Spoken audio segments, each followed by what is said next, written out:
only admire my work, but also concentrate a little more on your lessons, Mana.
What's the meaning of fate? You shall know.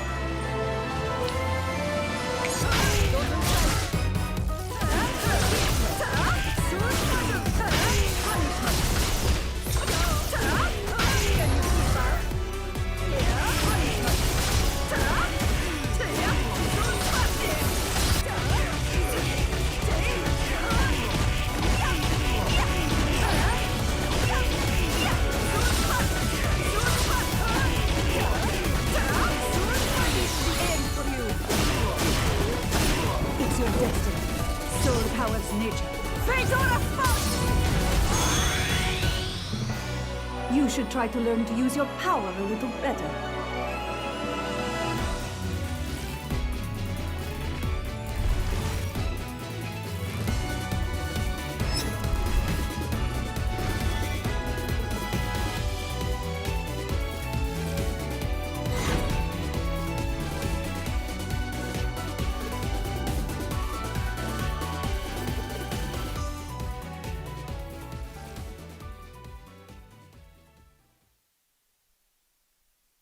Hello everyone, once again, good evening from the UK and welcome to another episode of Monday Night Sets here on Capcom Fighters. Hopefully you're all doing good, and of course, happy Rose Day. The character is released. Everyone should be having the character home, having some fun, pressing some buttons and kicking a lot of people. I'll be your host for tonight's episode of Sets, Jammerz, and alongside me, he's with me every week. We got to ask him how he's feeling. Veggey, talk to me. How you doing? I really like that you said we're with you here from the UK. We're with you here from the UK. Did you guys hear that? He said we're. Enough said. It's your favorite Brit Veggey. Let's go. It's Rose Day. I played her, but I played her like she was Street Fighter 4. But then I saw this trailer and spoke with you during the trailer, and I realized she might have some really interesting things that I haven't even begun looking at because of my, inability to learn, as we call it. Yeah. It's like an inability to learn. It's called something slow new. I mean something learning, not inability Yes. to learn. It's called slow learning. But yes, Rose is out. Your game should update on PS4, on Steam, whatever console you're playing on. She should be out. Everyone's trying her out, making new accounts, having some fun, experiment with the character. And the fact is, we've got another successful character from Capcom where everyone's actually using every part of the V system, right? V-Skill 1. I seldom see V-Skill 1, but I do see a couple of people using it. Obviously, Soul Satellite with V-Skill 2. Both V-Triggers are being used, and every costume's being used. It's like, listen, they've really hit the ground running with this character. You thought that was good. They made Rose even better. And I mean, the question is, are they going to make Aura even better? Are they going to make Kira even better? Heck, the fifth character, who knows? If we're getting the Dan and Rose standards like this, it's like, well, it's going to be bigger and better from here on out. I mean, what are you thinking, Veggey? I'm thinking, who are we even getting for the fifth character? This is top of my head. But I really like the going this way. Rose has long range on her buttons. That back heavy kick thing, that looks really the one that goes over lows and just goes but, half screen. Yeah, but I think you're really right. Yeah, when last week we spoke about the V-Triggers, and I thought that the Gennadian type, the one that reminded me of Gennadian, it looked so short. But then I saw some clips today of people just fishing with stand fierce, confirming, hits, confirmed. They did like 40-50% from those combos, depending, of course, on the opponent's life. So you might be right after all that might be the GOAT V-Trigger. We'll see how it pans out and how things turn out. Yeah, I mean, hey, listen. She's looking, yeah. Let us know on Twitter, of course, at HC Jammerz, at Veggey, at Capcom Fighters. Let us know if you're playing Rose, what V-Trigger you're using, Soul Dimension or Soul Illusion. I mean, obviously, Soul Illusion is not as its former self in Alpha 2. I think it was Alpha 2 with the Shadow Illusion, when she had 3 shadows instead of the 1. But there's some good screen carry, there's some good knockdown situations. Obviously, everyone's coming up with some 50-50 nonsense in the corner and mid-screen. There's just stuff to work with, and I'm sure there's been a lot of people. I'm not sure if you were able to stream a little bit of the character today on your own stream yourself, but people are getting hands-on and having some fun, playing a bit of Rose. Yeah. No, personally, today just didn't happen. Was planning on streaming, but something came up, and you know how it is. So today was no stream, but yeah, watching just people uploading clips on Twitter, you can really see that this character has more potential than like your average character. Like, there seems to be a lot of depth, things you can delve into, work on, dig deep. I think right now, I don't know about her strength. I don't know what you even think about it, but she feels a bit light. She feels like kind of slow, but she has good normals. She has good anti-airs, so it's hard. She's like a control character. I think it's very hard to call her strength. Much harder than calling Seth. Seth was easy. Well, yeah, I think from the get-go, Seth was broken. It was the best character. But with Rose, she might turn into something insane, but she might also just be like a pretty strong character. I don't know. What do you think in this regard? I mean, it obviously too early to say. There's like, obviously, if you've been playing the game for a while and you're very you have a good aptitude for fighting games, you can tell there's going to be a couple of issues here. Something might work long term there, so on and so forth. And it's like, personally, I feel her V skills, I think they're decent, both of them. They're just going to be difficult to set up, especially against the vast majority of the cast and how the pace of Street Fighter V goes. The V-triggers are fine. They're both 2-bar V-triggers, and there's a lot of flexibility within those V-triggers. But, I mean, over time, we'll see. I'm interested as to who's going to commit to the character. Because, obviously, characters just come out, we're on a honeymoon period. Everyone and their mums is going to be playing Rose for about 2 to 3 weeks. But then I want to see who's going to commit to the character and go, right, I'm going to be following you. We're going to lock onto you. I might give it a spare little bit of time away from Poison, learn some Rose. Because, again, we don't compete in these tournaments. So we could just play whoever the hell we want and no one's going to care. But I'm very curious to see about how Rose will pan out over time. But, ladies and gentlemen, over the weekend, we had some high-level Street Fighter action. Over 500 participants in the first online CPT, the first Japanese qualifier. Yes. And obviously, this happened. If you didn't see it, the archives are on the YouTube. You're missing out on some gourmet games from the Japanese community. And once again, we got to say congratulations to Margot for winning the first Japanese online qualifier there. And they had interviewed him as well, the translator. And again, sticking out with that Cammy, obviously with the guests we're going to have on tonight, which we'll show the graphic in a minute, but Veggey was mentioned as well, like, yo, Margot's confirms how he's transformed over the years with his hit confirming abilities with Cammy and whatnot. Absolutely sensational, and it's thoroughly deserved, because I know in the interview he did say he was doubting his abilities at one point. If it wasn't for Tokido, he wouldn't be here still playing this game. So once again, congratulations to Margot for winning the online CPT. I don't think their next one is until October or something, but here's the top 8 graphic that I haven't seen. Margot only had to play the 3 matches. John Takeuchi beat him 3-1, then he beat Tokido in the winners final 3-1, and then he ran it back in the grand final with him, and he still managed to beat him 3-1 there with the Cammy going up against Yuri. And I do want to go over that, not today, I'll do that at my own time and go and study those matches myself, but that weekend was amazing. I mean, there was a great set between Itabashi, Zangief, and Daigo. There's clutch comeback rounds, Momochi picking Ryu, Fudo using the roster, John Takeuchi using the Cody. I think we saw, again, this year, I know we're at home, we're online, you're going to see this game in a new light, trust me. People are going to come with 2-3 characters. Heck, they're probably going to bring out a Dan for you at a tournament one day, we'll see.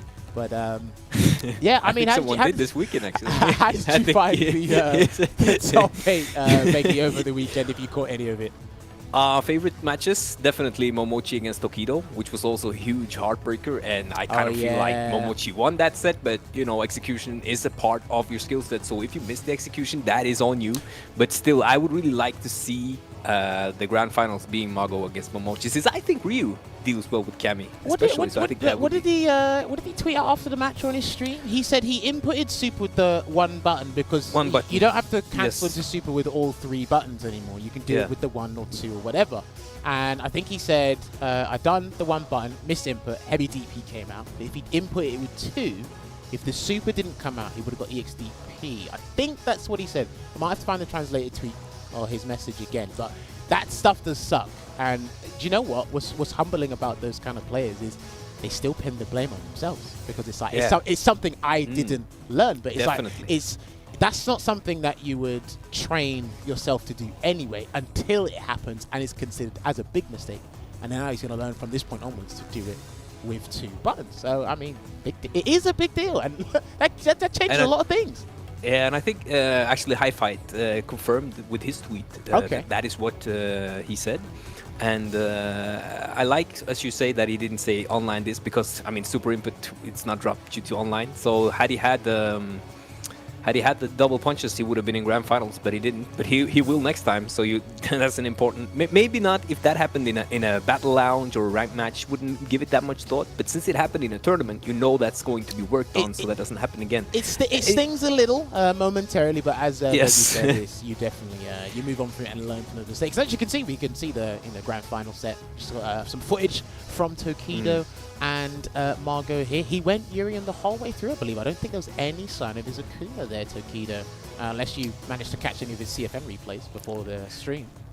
No, I think you're right that at least what I saw, as you said, is Urian all the way. And as we spoke of last year, who is the top one? It wasn't Akuma then, and it for sure is not Akuma now. And you know Tokido only plays the best characters. Since he's picked up Urian now, I think he's in a good spot. He's picked up one of the better characters, so I really like this pick from him. But what I like more is how you can see that he's not that ham with Urian. He is controlling most of the game.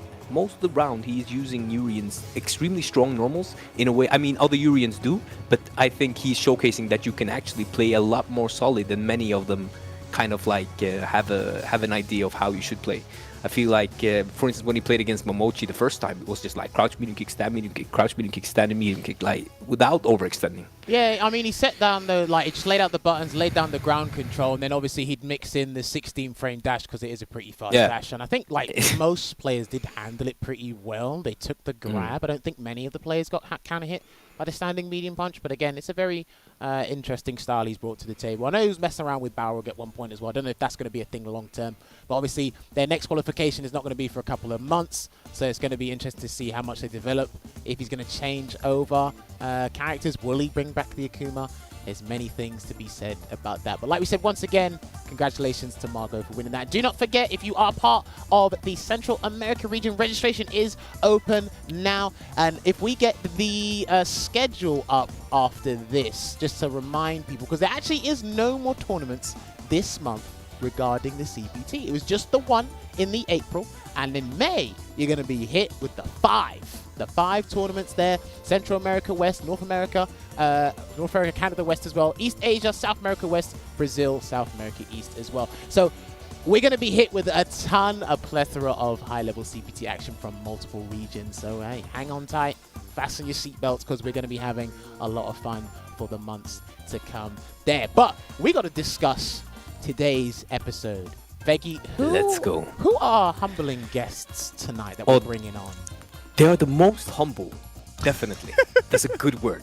If there's one guy who's humble, it has to be Packz. And Shoryu Sengan. That's actually not even funny because he's very humble. Packz is kind of humble though. Packz is like medium humble, but Sengan is extra humble. I love how he's just trying to find the words. But as he said it, ladies and gentlemen, tonight's episode is going to be Packz going up against Sengan. We haven't seen Packz play the game or talk about it much in a little while, so it's great to have him on the show. And we're going to have a good discussion because I haven't spoken to him in a long time. And Abe, me and him play the game and commentate the game. And I always give him an earful about Balrog, so I have even more of a reason to give him an earful about Balrog on this show tonight. But it's going to be a very interesting set. Hopefully, we're going to see Balrog versus Cody. That's what I hope too. Unless they want to dabble with any other characters there. But that should be the set that's going to be happening tonight. And do not forget, these episodes are uploaded to Capcom Fighters on the YouTube. We're going to get a playlist sorted for you guys. So if you missed any of the episodes of sets, then you can go over to the playlist and check it out on the YouTube there. Because I know they advertise the show now on Capcom Fighters. We saw it through Vicious and James Chen. Shout out to those guys on commentary over the weekend. They advertised the show, so hey, we made it, Veggey. We're big. Yeah, suddenly I just saw our face and I was like, yeah, that looks good. That's a good picture. Well, That's I mean, a you're good a model. commercial. Let's go. I'm just looking at the guy behind me saying, why did you touch my shoulder when I'm trying to do my job? It's like, you are actually like fully Is that fledged. what the picture is from? No, I don't even know where it's from. I actually cannot remember what picture it's from, but someone was probably behind me. Yes, it looks like it could be what you're saying, that someone touched your shoulder and you're like, what are you doing? I'm commentating here, bro. It would be hilarious if it was actually Veggey in the original photo who touched my shoulder. And it could be because I do touch shoulders a lot. If it's okay for the people. I mean, I do ask in advance. I might ask at least after, was that okay? That shoulder touch? So Jammerz, you know when I touch your shoulder and someone took a picture of it? Oh, God. Was that okay for you or should I stop? It's up to you. Well, we're not in the same country, so it's fine by me. If you want to touch my shoulder via, over the internet, Discord, wherever we're on, you can do that. But yeah, it's even then he tried. But anyway, we're gonna have those two come on. We're gonna have a pre-match interview as well as a post-match interview with those guys. I think we're gonna be getting them into the call shortly. Stream team, are the guys ready to jump in the call? Do you know? All right, cool. Let's see if we can bring in Sengan and Packz. Have a little discussion about their thoughts on Street Fighter 5, how they feel about the FGC in general regarding the Street Fighter community. Oh, and V-Shift. I want to hear their opinions on V-Shift. V-Shift. Well, let's not forget. It's going to be a case. We must not forget. Right, it's going to be a case of Sengan is actually one of the players that uses V-Shift the most, so I want to pick his brains about that. But all right, let's see the gentleman here. Gentlemen, can you both hear me? Yep. All right, there's one. Hi. All right. Oh, that's the first. That's the first. The answer in the first question? There Great. That's you good go. stuff. Very good stuff. Packz, Sengan, thank you very much for taking time out of your day to come and join us on the episode of Sets tonight. Hopefully you both are doing good. Packz, hopefully the family's doing well as well. Mm-hmm. Lovely. They're doing lovely, mate. That is absolutely fantabulous. I'll make up words on the spot. Right. So obviously on the show we asked you guys a couple of questions, how you feel about the game and so on and so forth. But Veggey, you had a very interesting question you wanted to kick us off with first. Oh yeah, because before the show starts, we always talk to make sure that our guests are comfortable and feel good, so that they're ready to talk and ready to be asked all these kinds of questions. And we were talking about like how you have all these excuses when you play online, so you don't need to feel the same pressure. Because, as I said, it's you on a team with your ISP, and as we know, team games, it's way easier to blame someone and feel good about yourself. So since you're on teams with your ISP, you will blame them. And then I said, but Packz, remember, there is one thing. One thing you must remember is that there are also excuses offline. Left side is laggy. There's no sound on one side of my headset. Yep. This PS4 has been on for 8 hours. And someone came and touched my shoulder. Sorry, Jeff. Yep. You're right. You're not wrong. And what? So what's the question? So my sorry. Yes. So my question is, Packz, what do you feel about these excuses? Do you think that there are good excuses for offline, or do you think that these are like things that we must just like do? Can we prepare for these situations online or offline and make sure that we cannot actually blame anyone else but ourselves? Well, first of all, you can definitely be that extra, that really, really extra player who wants everything perfect, and you're allowed to get everything perfect because you are the athlete. So if it's not in perfect condition for you, then you're allowed to say this headset's laggy, or not listen, I can't hear my audio or something in this on the left side, or this screen's laggy, or you guys are too close, or whatever else. Someone touched my shoulder. All that stuff, you're allowed to actually like police that. You know what I mean? Because it's you who needs to play in the most comfortable position, not anybody else. So if there is something that happens, for example, the left screen is laggy or whatever, you should have brought that up. And if the tournament needs to stop, then it needs to stop, because essentially it should be perfect for the players. And then so you can play in perfect condition. And also there needs to be like a vote to see who's telling the truth or not. Because if 99% of them are saying, if 99% of people are saying it's actually fine, and then the 1% is saying it's laggy, then maybe you have an issue. Yeah, maybe. Okay. Yeah, but fair point. Yeah, it's always most of the time it's your fault. There are obviously factors where it isn't, but a lot of the time it's usually just your fault. Like a lot of the time. So. Okay. Hey, listen, Packz brings up a fair point, because not many people would like to obviously point the finger at themselves and take the blame. And if it's something they can like easily correct, they don't want to do that. If there's outside interference that can be more blamable, shall we say, or something like that. No, that's a very interesting point to kick us off there. Obviously, I've got a question for Packz as well before we jump on and ask questions about Sengan. Packz, obviously, you have been taking time out from the scene, obviously, because of your family life, being a family man and all, working as well. Yeah. Does Frame Advantage have anything big planned this year regarding Street Fighter content, or is it too much of a commitment for you to do? Is there anything you can shed light on that? Oh, well, we did like show you the sample hats that I've got. So in terms of merch, there's new merch coming out. The hats that people basically asked for in the first year, we basically brought out Frame Advantage. So finally, those hats will be coming out, and there's loads of content coming out this year. Due to the characters and stuff like that, so we're going to be doing more of that as well. And I'm definitely focusing, even though I'm not like outwardly saying stuff, I'm like back end. So Tyrant's like front end Frame Advantage right now. He's doing all the content creation and uploading the videos and that kind of stuff, and he's like in your face with it. I'm all back end, so even though I'm not saying anything, I'm still doing stuff that's behind the scenes.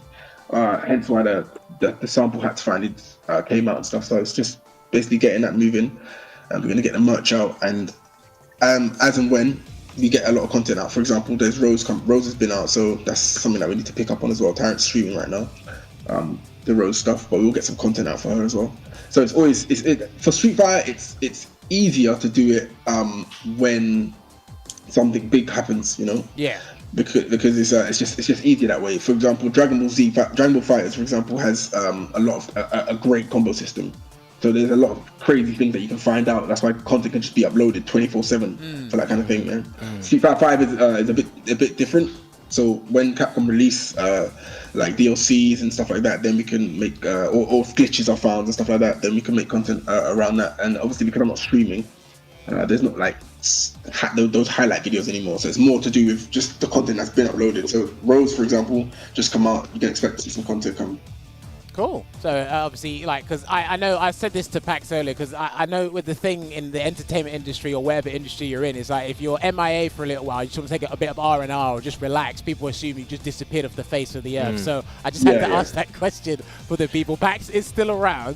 It just hasn't got to the forefront of his mind. He does have a thing called responsibilities and priorities there. That is not Cody. But all right, so moving on to Sengan, my lovable Sengan. He gets an earful from me every single time he hits me dash straight. I don't punish it.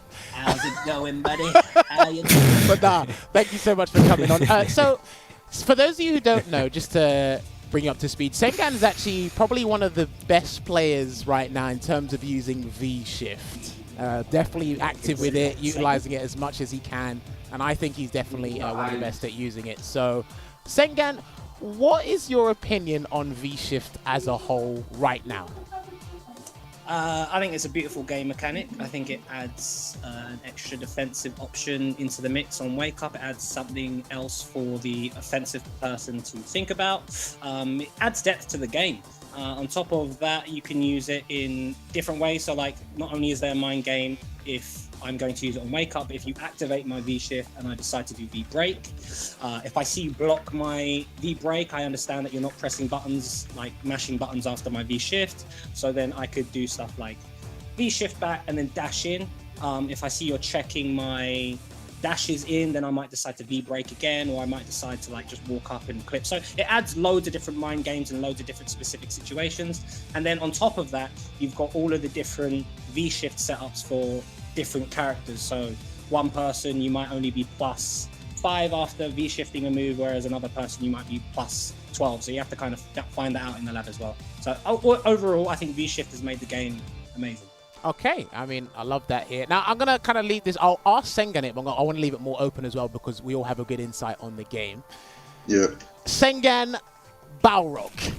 What do you think of... Because I know some of those changes Balrog got. You didn't necessarily ask for them, but hey, listen, beggars can't be choosers, and you weren't complaining about them. So, right now, where do you think Balrog sits in the game? Is he super strong, mid-tier? He's broken from. Well, He's broken from. Thank you for your contribution. I don't know where he would be. I don't know where he would be in terms of like a number on the tier list, but he's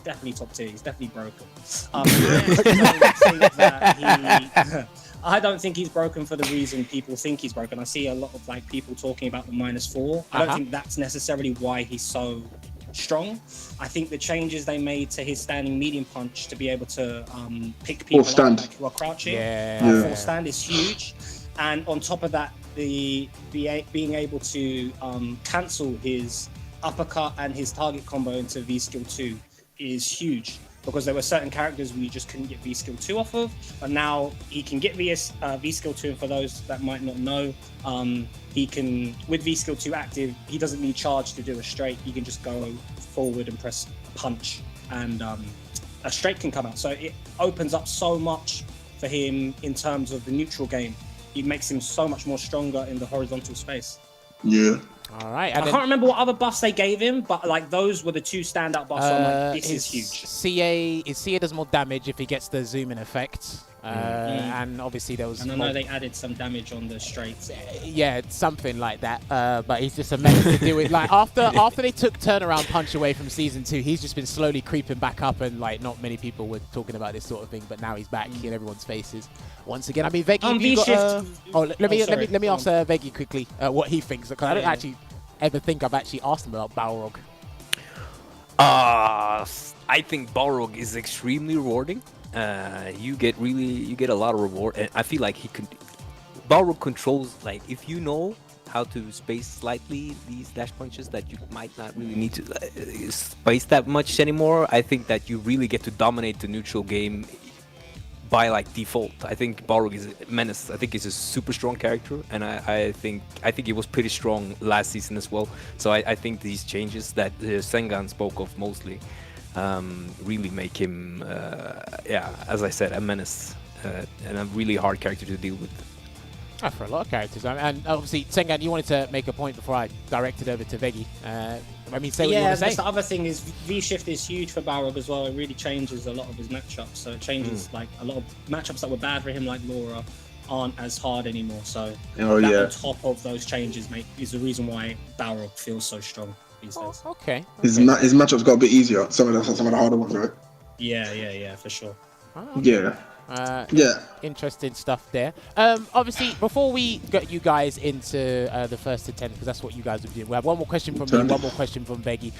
Yeah. Packz, is Cody a sleeper? Because I know last season he kind of was, but he still had a lot of issues. But what do you think of him this season? Very dumb. He's very stupid. I don't know why. I don't know why they buffed him. I don't know why they buffed him. He's so dumb this season. It just doesn't make sense, the stuff that they buffed him. It's just stupid. I mean, specifically, if you can remember, like, I know obviously the bad spray having heavy priority, that's probably the go-to things that people talk about. But obviously, insider knowledge from a Cody specialist like yourself, is there anything else that people might not be seeing? There's a few things. The fireball change, he's got like it's not obviously Sagat level, but he's got a really slow one, a really fast one, and he's got one of those full screen. So his fireball game's really it's really been like buffed basically, because you can mix it up a lot. You can neutral jump to try and land on a fast fireball, and you end up landing on a slow one. Then he gets a full juggle. Oh yeah. So that's good. His fireball game is buffed. His bad spray, which is basically Sakura stand fierce from Street Fighter 4, that's been buffed. Yeah.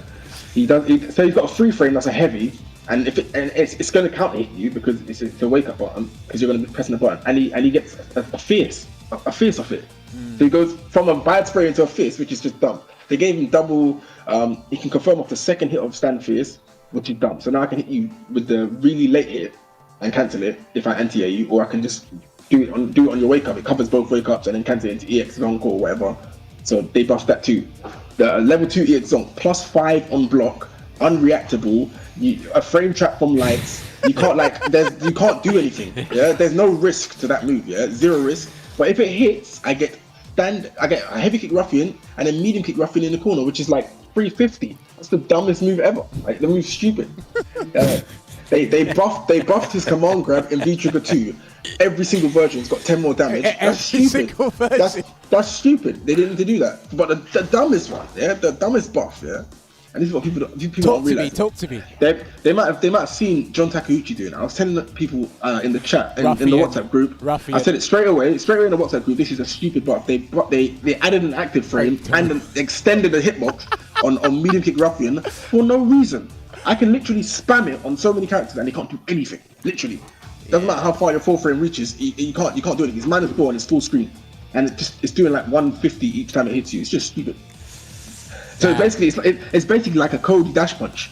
Like people just start randomly neutral jumping, trying to stop you from doing it. You know what I mean? And then you just start throwing 5. It's just stupid. The character's dumb. I mean, this is why I had to get Packz on here and talk about these characters, because these two are very honest, they're very brutal about their characters, and they tell you what people are not seeing. And hopefully you'll get to see it in the first to 10 how amazing some of these moves and extremely unfair some of these moves can be. But Veggey, before we let these guys go and play that set, have you got any other questions you want to ask these two before we have to? Yeah, definitely want to ask Shory something, but I'd like to point out how go for it. we were very correct that these are humble bumblebees that we have today, because they are very honest, they're very humble and honest about the characters, and it's you were spot on when you called these the most humble people in the UK. Anyway, Shoryu, you know how you haven't really been maining Street Fighter 5. You played in Street Fighter 4. I remember we met in France and played tournaments, and we've been friends since then. I don't know, you care about me and I care about you. But after that, I feel like you are on the game sometimes, and then you're off the game, and then suddenly I can see you in ranked again. So how have you managed to? You won a tournament with really high stake, like high level players in it. And it's just like you just came out of nowhere, suddenly back playing Balrog. How are you getting your skill so fast to the point where you can be a threat to anyone when you're kind of like doing your own thing most of the time? I think, I don't have as much time as I would like to put into this game as I did when I was playing Street Fighter 4, but I credit it to a couple of things. One, my training partners are like some of the best training partners you could ask for. So I've got Brian, Gunslinger, and Infectious. That's the main. There are other people as well, but they're the main 3 that we kind of like theorize and talk about strategies versus characters versus playstyles. Understanding what I have to, like trying to make my training more effective and efficient. So instead of just coming on and turning on the game and going straight into ranked, which to be honest, I have been doing the last couple of weeks, which isn't good. Like I used to sit in training mode and practice reacting to different wake up timings and doing meaty throws. What else would I do? A lot of different stuff like that. And then watching back entering tournaments, great experience. And then when I lose, watching back my replays, understanding why I lost, noting down key things in the matches that I can improve on, and then actively trying to work on them. So yeah, I'd say they're the things that have made me more effective. Yeah, straight from the man himself. I can't log into my Steam account. Oh dear. I forgot my password. Thanks guys. Thanks guys. 10 old Packz. That was brilliant. I knew I would beat him. Thanks for tuning in. He just had to break the vibes by saying that now. If you can get that sorted as quickly as possible, that would be absolutely fantastic. Veggey, you want to say something? Keep talking. Yeah, you can. I have an account you can borrow probably if you just DM me on something, because I just made a Smurf for Rose, and I think I remember the password for that account. Well, I mean, now that you told me when you made a Smurf for Rose, they're going to find out who it is. Now everyone knows. Yeah, bro. That's Capcom, bro. Well, look, let's see if Packz can get that issue sorted with his account. That would be great. If not, then Veggey, hand him over the details so he can play on Street Fighter 5 for there. Obviously, Sengan, we're going to get you the invite here very shortly. Is your console on? Is it fine? Yeah, my console's on. This is why PlayStation's the best, mate. You just turn it on and I mean, situation. That's absolutely fantastic there. All right, so let's let these guys get sorted, and obviously we'll keep in touch with Packz regarding this. So it's been that long for Packz since he played the game now. Apparently it has. The game was updating. The game was updating, bro. Well, it has to update because Rose is out and obviously the new stages. Make sure you guys buy the premium pass to get all the characters there as well. All right, gentlemen, thank you very much for this pre-match interview. We're going to leave you, get you guys sorted. Yeah, thank you. This should be as soon as possible. And you get invites from a very weird account. And that weird account is going to be me, no one else. Because I know there's been random accounts adding people or inviting them to play games and such. Oh my gosh. All right, cool. Let's have a good set, Packz. Take it easy, everyone. Yeah, fam, take it easy, bro. Yes. All right, cool. What is my password, bro? Remember to mute your mic, God damn it. Because he's talking about his password there. But no, I mean, some interesting stuff happened or was discussed there about V-Shift, just in general. About Packz brought out some very interesting player issues about, obviously you got to take account for yourself if it's you're to blame. You know, there's a ton of excuses that people come up with. Some of them are right, some of them are wrong, but it's hard to have that credibility behind it or how believable it is. So I don't know about your thoughts on that as well, because you were a player for quite some time as well. So Yeah, I mean, I'm still a player, but there's only one tournament a year, so that we know of at least so far. So we have to kind of like dabble in other things to kind of be in the scene, I feel. And I've always liked commentary. So definitely still playing to learn and improve still, and looking forward to our CPT and trying to do my best there. But I thought back on like the past losses when you've had these kinds of excuses, you know, excuses, these excuses, and actually it just, now that I'm older, I mean, they're still whining, and you still whine, especially straight after a loss, but it just feels bad. So doing it just doesn't help. It doesn't help you. And the funny part is Jammerz. Talk to me while I'm no inviting one Packz, cares. talk to me. That's the thing. I noticed no one cares. It's like, you know, when someone comes up to you and say, "Oh yeah, I lost my second match in pools because I did this crouching medium kick and then I dropped that." I never care when someone tell me that. So then I thought, like, nobody cares when I come with my excuse either, because they actually don't care. You lost. So why should you like, when my friends or whatever people I know come and tell me why they lost, I'm like, okay, I'm trying to be like sympathetic, but in reality, I don't really care, and I forget about it the second after, and I feel it's like we're trying to protect our egos, and it's pointless. We don't have to do it. Listen, we need can to stop. We can ask these because again, these guys are very open and very vocal about a lot of things that happen within the game and out the game as well towards player mentality. So once they've had this set, we'll definitely have to bring them on again and talk about this stuff. But look, I mean, let people vent for 15 minutes. Also, for sure. Let's let them get it off their chest. And then, I mean, our guys in the back, our stream team, they actually said probably the best thing regarding this stuff. He said, you know, once the console, your PC's turned off, nothing else really matters, because it's like then you just forget about what the issue was. Obviously, there's extra pressure with, you know, sponsorships and certain things riding on the line. But then once you turn off the console, it's whatever, isn't it? So I think that's how you just have to have a more healthier mentality towards certain things. It is hard, and what you said, it's like it's kind of regurgitated, recycled excuses, but it's a new batch of players saying the same thing, and it's like we've all experienced that, so you're just going through the notions, I suppose. It's very true, Jammerz. But I mean, I still get really salty when I stream. People laugh at me because I get salty when I lose, especially if I feel like it wasn't my fault. But I mean, just like we should always. I try at the start of the stream. I'm always like, okay, let's not be a whiner today, but I'll turn into a whiner eventually. It's hard. Sometimes faster than. You see a Honda. You see a Honda, you see a Ken. How did you know? You know, you get hit by something that had no context to it whatsoever, and you're like, okay, it's fine. It's the start of the day. We're gonna get into it. It happens to everyone, and then obviously, I guess the viewers and spectators in general might take it the wrong way, but it's just your natural way of venting. You might not even do that when you're not even on stream. You might just like You might just be just like, damn it, whatever, move on. But then on stream, it's because you can hear the game and you're streaming. Obviously, you're not putting on a front, but it's like. I'm not like that when I'm offline or playing, because I'm listening to music, and it's like when I'm streaming, I'm like, God damn, I heard what that was. So now you get a little bit more annoyed, right? Yeah. Right, Richard, can we find out if, or can you find out from Packz if he's found out his password or not? Is he still struggling? Because I got some bad news for you, Jammerz. Talk to me. I don't remember the password of the new Smurf I made earlier today. So if he doesn't have it, and I don't even know, I'm logged in on that Smurf, but I don't remember the password. So if he doesn't, how do you people go about the day?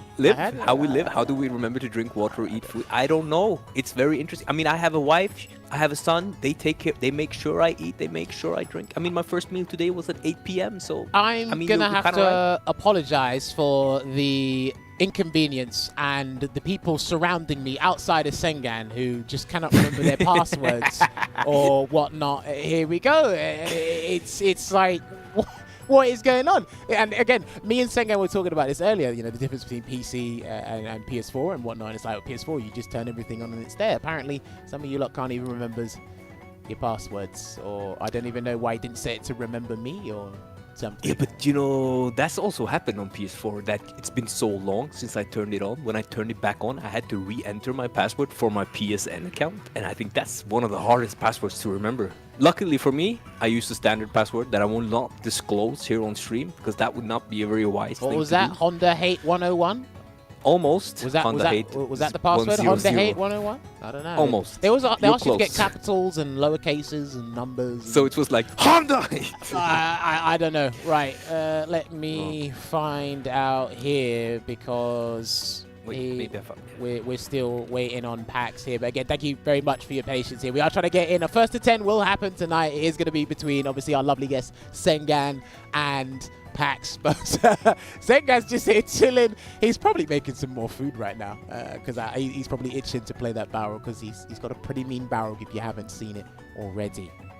But you know what's interesting about the match that we're going to see, since we now have some time, is I think we will see, since they both have that safe EX and they both have that spaced non-EX, do you think we'll see a lot of that? Or are these players so clean and so real that they will mostly be button? What do you think? Well, first of all, I want Packz to find out his password. And then secondly, what I would like is just to not do that, is I think you're going to see the entire tool set. I do think you are going to see the entire tool set because it is definitely a case of this is a new version of the game, and what we want here is to just show everybody like the characters to their fullest. Use every tool set. Obviously, you're going to see the V triggers. I'm pretty sure Packz is going to go with V trigger 2. And Packz did say, obviously, before the stream started, he does enjoy playing Sengan. These two like to lame each other out. They can be defensive quite a bit of the time. But when they have to ramp it up a little bit and be aggressive, they will do that as well. But other than that, let's see. I've sent another invite, but again, I don't know if his game's still updating, or is he? Does he need another account to log in? Okay, apparently he is on his way. I have sent him an invite. I probably will need to send him another one. I think everyone's suggesting passwords for Packz in the chat. Make sure you tweet him at DopeBoyPackz and say, Packz, did you remember your Steam ID and passwords? If you need a password, I can recommend it to you one. So just let him know. Let him know. Again, he's got other priorities. He has a family now. He's a family man. So remembering the password to your Steam is probably the last thing you need to do. Currently, I'm sure Veggey can vouch for that as well because he's a family man himself. Yeah. So, I mean, if he did use his wife's birthday as a password and forgot what his wife's birthday was, that's bad look for him. But yeah. We don't do that or talk about that. So you do not want to get in trouble there. No. So, I mean, passwords, they are, there's something about them. They're just like, they're there. If you can't even remember your own password, you must have a good password. Wait, what's up, Richard? What's up? All right, cool. I'm sending the invite right now. There we go. Please work your magic. And then we're going to send him in there.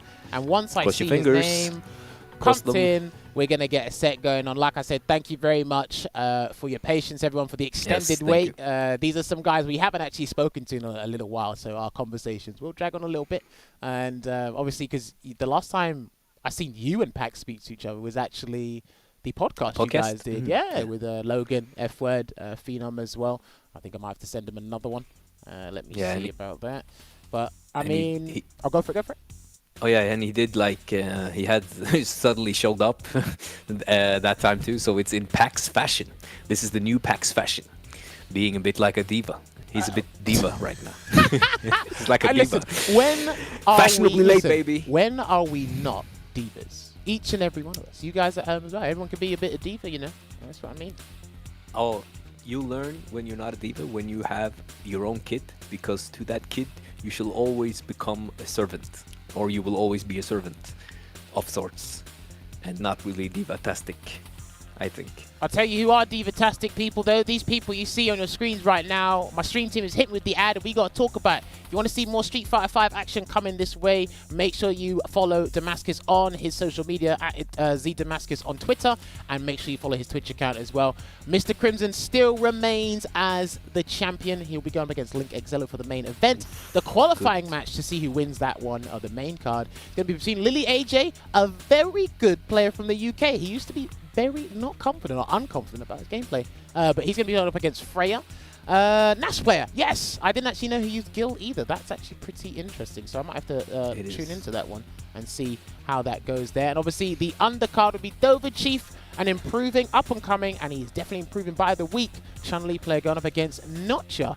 I might be unfamiliar with that name, but I believe Notcha won a qualifier for the Wanted series, so it'll be interesting to see how it goes in the first of 5 extended set. So make sure you tune into that this Wednesday. Make sure you tune in.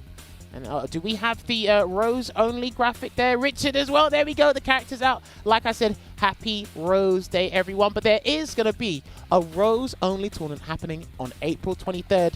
Salt Mine League did a only dance tournament before, but now it's going to be only Rose. So make sure your kick buttons are working. That's my advice to you. Make sure your kick buttons are working, all right? And then when you do that, you can enter this tournament here. EU only. I don't want no Brazilian Kens coming through thinking they can play Rose. It's a Rose only tournament and EU only. So make sure you follow Saltmine on all the following social media outlets there. Twitch, Twitter, and the YouTube. And make sure you've all got your own costume and color locked in, because Rose has got some nice color schemes on those costumes, you know. So make sure you get your one sorted there. And then, right, is he here yet? He's not even, oh my God. All right, cool. And then obviously, of course, the Salt Mine League, the new season has started. Obviously, the tournament started yesterday. Congratulations to Hurricane for winning that, reigning supreme. And he is going into the next tournament strong. It is going to be, yes, another season of extended net play. 12 weeks instead of the usual 9. 12 weeks. 11 wow. open tournaments, prize money for the top 3. And obviously, there's going to be a one-season champion there. And the 12th week will be the invitational tournament. So if you are in Europe, do sign up for these. Obviously, talk to the organizers, Ritas, and the rest of the Salt Mine League crew to make sure you're eligible to join. And then have some fun, press some buttons, and then go about your Sunday. Because it is happening on a Sunday. Somebody asked, am I a Brazilian Ed? If you are Brazilian Ed, no. Because I don't even know why you mentioned Brazilian in that sentence when it says EU. If you want to troll me, well, you're lucky I can't troll you on Capcom Fighters. But, yeah, we've got those out of the way. We're apparently still waiting for Packz. I don't know if we can get an update on that. I don't know if his game's still updating, because I think the update was about 17 gigs or so. Yeah, it was, no, 26, wasn't it? Almost 26? I feel like I saw it 26. On my one, it was like 17 or something. On PS4 is a bit different because I was uploading on the both. I was downloading on the both. Exactly, yeah. But I had to download it twice, actually. I don't know what happened, but I think... No, I know. My disk was full, so I had to stop the download at 100% this morning, and then I had to delete a lot of clips that I had made from playing online. Everyone's saying it's 28. It was 18 if you had this season. So for privileged people, it was 18 gig. Okay. So if you didn't have the pass, you had to download more. How about that? Really? How does that work? I don't know. I don't make the rules. I just give Does not make the Capcom rules. my hard-earned money, and I wanted to kick some people with Rose. Did you see there was more changes in this patch? Some characters were actually changed. Apparently, Like- something happened to your character. I'm probably not happy about, but It's nothing. It's we I heard don't know something when- crouching medium punch, and we were like, finally, we When- can anti-air again when people are close to us. And then it was, crouching medium punch connects to medium kick chain, which is like okay, but it's very not big. It's not that big because going into Bullhorn is the optimal route as a birdie player, unless you need a stun or kill. Because Bullhorn, as we know, gives that okie dokie dokie, and that is very important to get, even if you lose maybe 20 damage. So yeah, I'll definitely most of the time still go into Horn, but it's nice to have the opportunity for stuns, for big damage, for kills. You know, it's nice, but it's not groundbreaking. It was not a fix to Crouch Medium Punch, which we thought for a second when we saw 2MP something in a language like we didn't know 2MP. We didn't know the language before it was translated. So when I saw it first on, for some reason, with the Japanese text, and I got really hyped because it's a 2MP or something like that. Yeah, look, some people in the chat are saying I had it on 18 on PC and 28 gig on PS4. That's what I had this morning. That's what I don't know. But I had at least 26 on PC. Because it was first 17, and then the next time I checked, it hopped up to 26. That's crazy, Jammerz. All right, cool. So we're going to stop filling in dead air and talking about how much gigabyte a download was. Guys, we have got to sort something out. So we're going to take a esports break. And when we come back, you're going to see Cody versus Boxer. Don't go nowhere. Yes. We'll be back with you shortly. Yes.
All right, everybody, welcome back. Thank you very much for your patience and that extended break here for the set episode between Sengan and Packz. Will be happening soon, but I've got great news for everyone.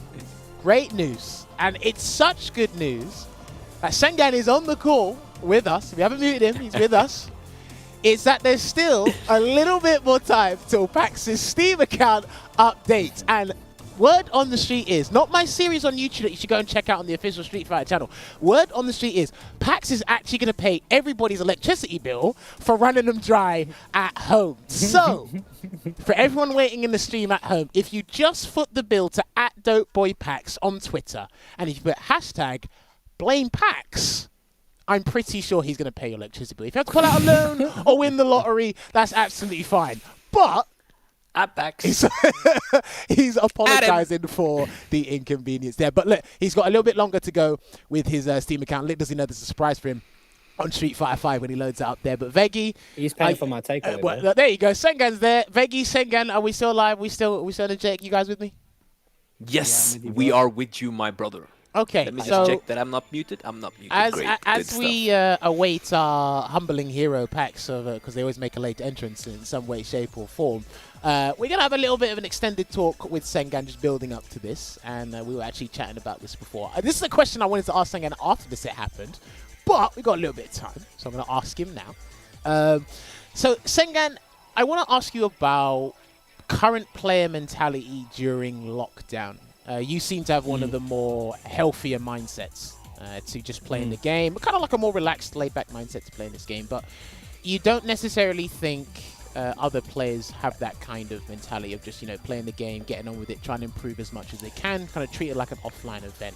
What would you suggest or advise to everyone talking? Because I've already asked Hurricane and guys like Mr. Crimson about this, but I want to hear it from a player commentator perspective.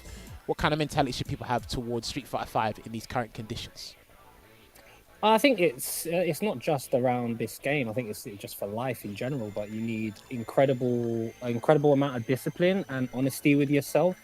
And I think that's the thing that people or a lot of players lack. They lack that honesty. They're able to either blame it on something out of their control, that's why they lost, or two, they might sit there and say, oh yeah, I lost because of this, and they're honest within that moment, but then they don't bother going to watch the replay, or they don't sit down in training mode, and that has kind of like boggled me for a long time. Like I was always wondered, like, why don't people just put the effort in, like train harder? But one of my friends, we were talking about it, and we were talking about it more to life. This is outside of Street Fighter, and he said something which was quite interesting, like pack mentality. There are certain wolves. A wolf in a pack, right, will challenge the alpha. There's always going to be the one that's going to challenge the alpha. Yeah. And then the ones beneath that, they're happy staying where they are. So I think there's a certain amount of players that want to improve. They come onto the game, they know nothing, they take their licks, they train hard, they get to a certain level, they might reach a top 16 at a premiere, they might get top 8 at an event, and then they're satisfied. They think that's it, my job here is done, and they don't bother continuing to do what got them to the dance. They just kind of plateau and stay at that level.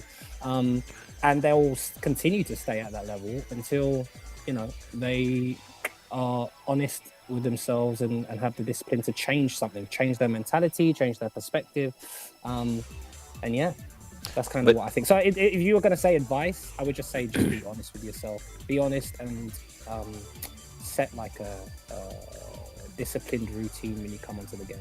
Okay. I listen, a simple advice, complex advice, any advice is good advice in general, and he makes a fair point as regarding being honest with yourself and plateauing, because I think maybe Veggey, you might be able to agree with this as well, is something I've noticed recently about a lot of players is when they say they're satisfied, that's a kind of way of sugarcoating saying you've plateaued. It's just saying you're satisfied sounds a bit better. I don't know if you guys agree with that, or that might just be a me thing. But I mean, Veggey, I'd like to hear your opinion on it. No, I think this thing that Shoryu Sengan just mentioned has been with us since probably the dawn of humanity, because there is no, listen. No, I'm listening. Okay, listen. There is a really famous Norwegian author from, like, I don't know if it was the 1800s. Yeah, 1800s. His name is Henrik Ibsen. And he said in Norwegian, he said, I can say it in Norwegian and then translate. He said, tar du livsløgnen fra et gjennomsnittmenneske, så tar du også lykken fra ham med det samme. And this means if you take, I don't know how to directly translate, but like the lie of the life of an average person, you will also take his happiness from him at the same time. So if you like arrest someone and point out that they're lying to themselves, you'll also make them miserable. So there's like, for average people, it seems that this is like his conclusion, that you can't expect them to kind of like be honest with themselves at all times. So I think it's a deep question, like a deep, the answer, which is from Shori Sengan, is probably simple to say, but it's very hard to put into practice for a lot of people, since it has been such, with us for such a long time. Sorry, yeah. I think in like in general life circumstances, that's absolutely fine. I think the only reason why it boggles me a bit more in terms of the FGC is because like fighting games is a bit more egotistical. It's mano a mano, 1 versus 1, you know. So like I often hear people talk like they are the bee's knees, you know, or they like win Capcom Cup like on a Sunday with one hand behind their back, yet they don't they don't train or practice or anything. That's when it annoys me. When you go on like you're a certain type of person and you're not that type of person at all. It's just like, I'm not going to sit here and listen to you lie to yourself and to me. Stop talking. Listen, I see some people in the chat saying Veggey's deep, we're getting philosophical in here. I don't think some of you guys want some of these people to start a podcast and hear the real TED Talks and the seminars out here. But look, we're just trying to be real with you because, again, people are speaking from past experiences. Again, Sengan has been a very good competitor in his years, obviously going from a player to player commentator. And then obviously Veggey, he's been a player a long time as well, been around the world, seen this stuff. Packz, he's probably still sorting out our electric bills, and we'll just send him the invoices shortly. But it's we want players. I want everybody to be good at the game, and I want everybody to I've said this before. My own words are saying this. I'm pretty sure Veggey and Sengan can agree with me. When you play like a clown, you have to own up to it. You have to, because that way it will help you understand your strengths and weaknesses, where you need to improve on. And stop trying to point the finger at, every Tom, Dick, and Harry in your site online. It can be very easy to do that and annoying, but sometimes you need to own up to when you're not playing at your best, and then ask for help where need be. Yeah. People know it as well. Like I was watching Infectious's stream the other day, and someone came in and asked him a question about anti-airing. I think it was about anti-airing or something like that. Okay. But he answered himself in his question. Like, or I say him, I'm assuming it's a dude. It could be, whatever. He said, they said like, oh, I'm really struggling with anti-airing. Is there any tips do you have? Do I just need to sit down and practice it more or something? Yeah. And Infectious was like, you just answered the question yourself. If you're really bad at this specific thing, which you've identified, which is the hardest part, to be honest, identifying what you're lacking in, then you also know that the answer to that is to just sit down and train. It might be boring. It might be, he said, if it's boring, it's good. If it's boring, you're doing it well. It should feel boring. It should feel mundane. So then it becomes muscle memory and you don't have to do it anymore, Yeah, no, I totally agree, because I think because a lot more people, and this is a great time to get into Street Fighter 5, and again, there's new characters, new stages, new costumes, whatever. Make sure you buy the content so you can enjoy the game like the rest of us. But sometimes people that tune into these streams, Infectiouses, your Problem X's, your Smugs, your Punks, they ask a question and they've already answered it within the question. But they're basically what they are trying to ask you is there any way to cut corners? Like, here's my problem. No, here's my problem, and here's the answer. But is there any way to cut corners? And they forget, Infectious been playing games for a long time, like long time. Before SF4 AE or before Vanilla SF4, I think he's been playing. And I think he's been playing from before that. There you go. He started on. I think he started on not Virtual Fighter. I think it was DOA or something like that. He started on one of those fighting games and then transitioned over to SF4. But yeah, man, it's not like he just woke up and all of a sudden could do crosscuts and DT people. This stuff, you know what I mean? Bro. Like that is hours and hours and hours on training. I've sat and watched him do the same thing on training mode for like 3 hours whilst having a conversation with him. Like, there's a reason why he's that good. It's crazy. If we can ever get him on the show or have a chat with him, the best way I describe Infectious gameplay is beautifully mundane. It's trust me, you play Infectious or you watch him and you want to fall asleep, but you don't, because you can't play the game, or a lot of people can't play the game to his level. So you ask, how the hell is he doing it? He's not even doing anything. He's anti-airing, he's jabbing, gets the dash in, gets his combos, and again, one thing I notice Infectious does, a lot of people don't necessarily do, is credit the other guy's gameplay. When he does something, true. even if it's weird, sometimes I do it myself, I'm guilty of this as well. He just goes, you know what? That was good. That was nice. Okay, now that you show me that, let's counter it. Let's see if we can counter it on the spot.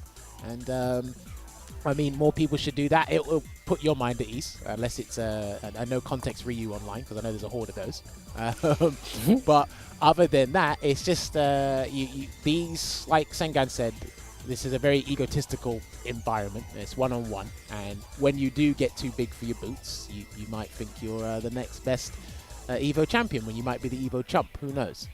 Champion, You have to the check Evo yourself champion. and humble yourself. But yeah, I see, like, that is very true. I see a lot of streamers and people that I know getting salty when they lose online.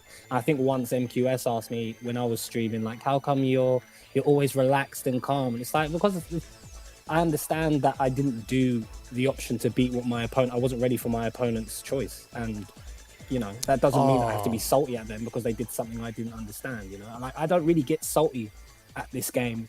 The only time I will get salty is if I mess something up myself, and that will be more salty at myself. Yeah.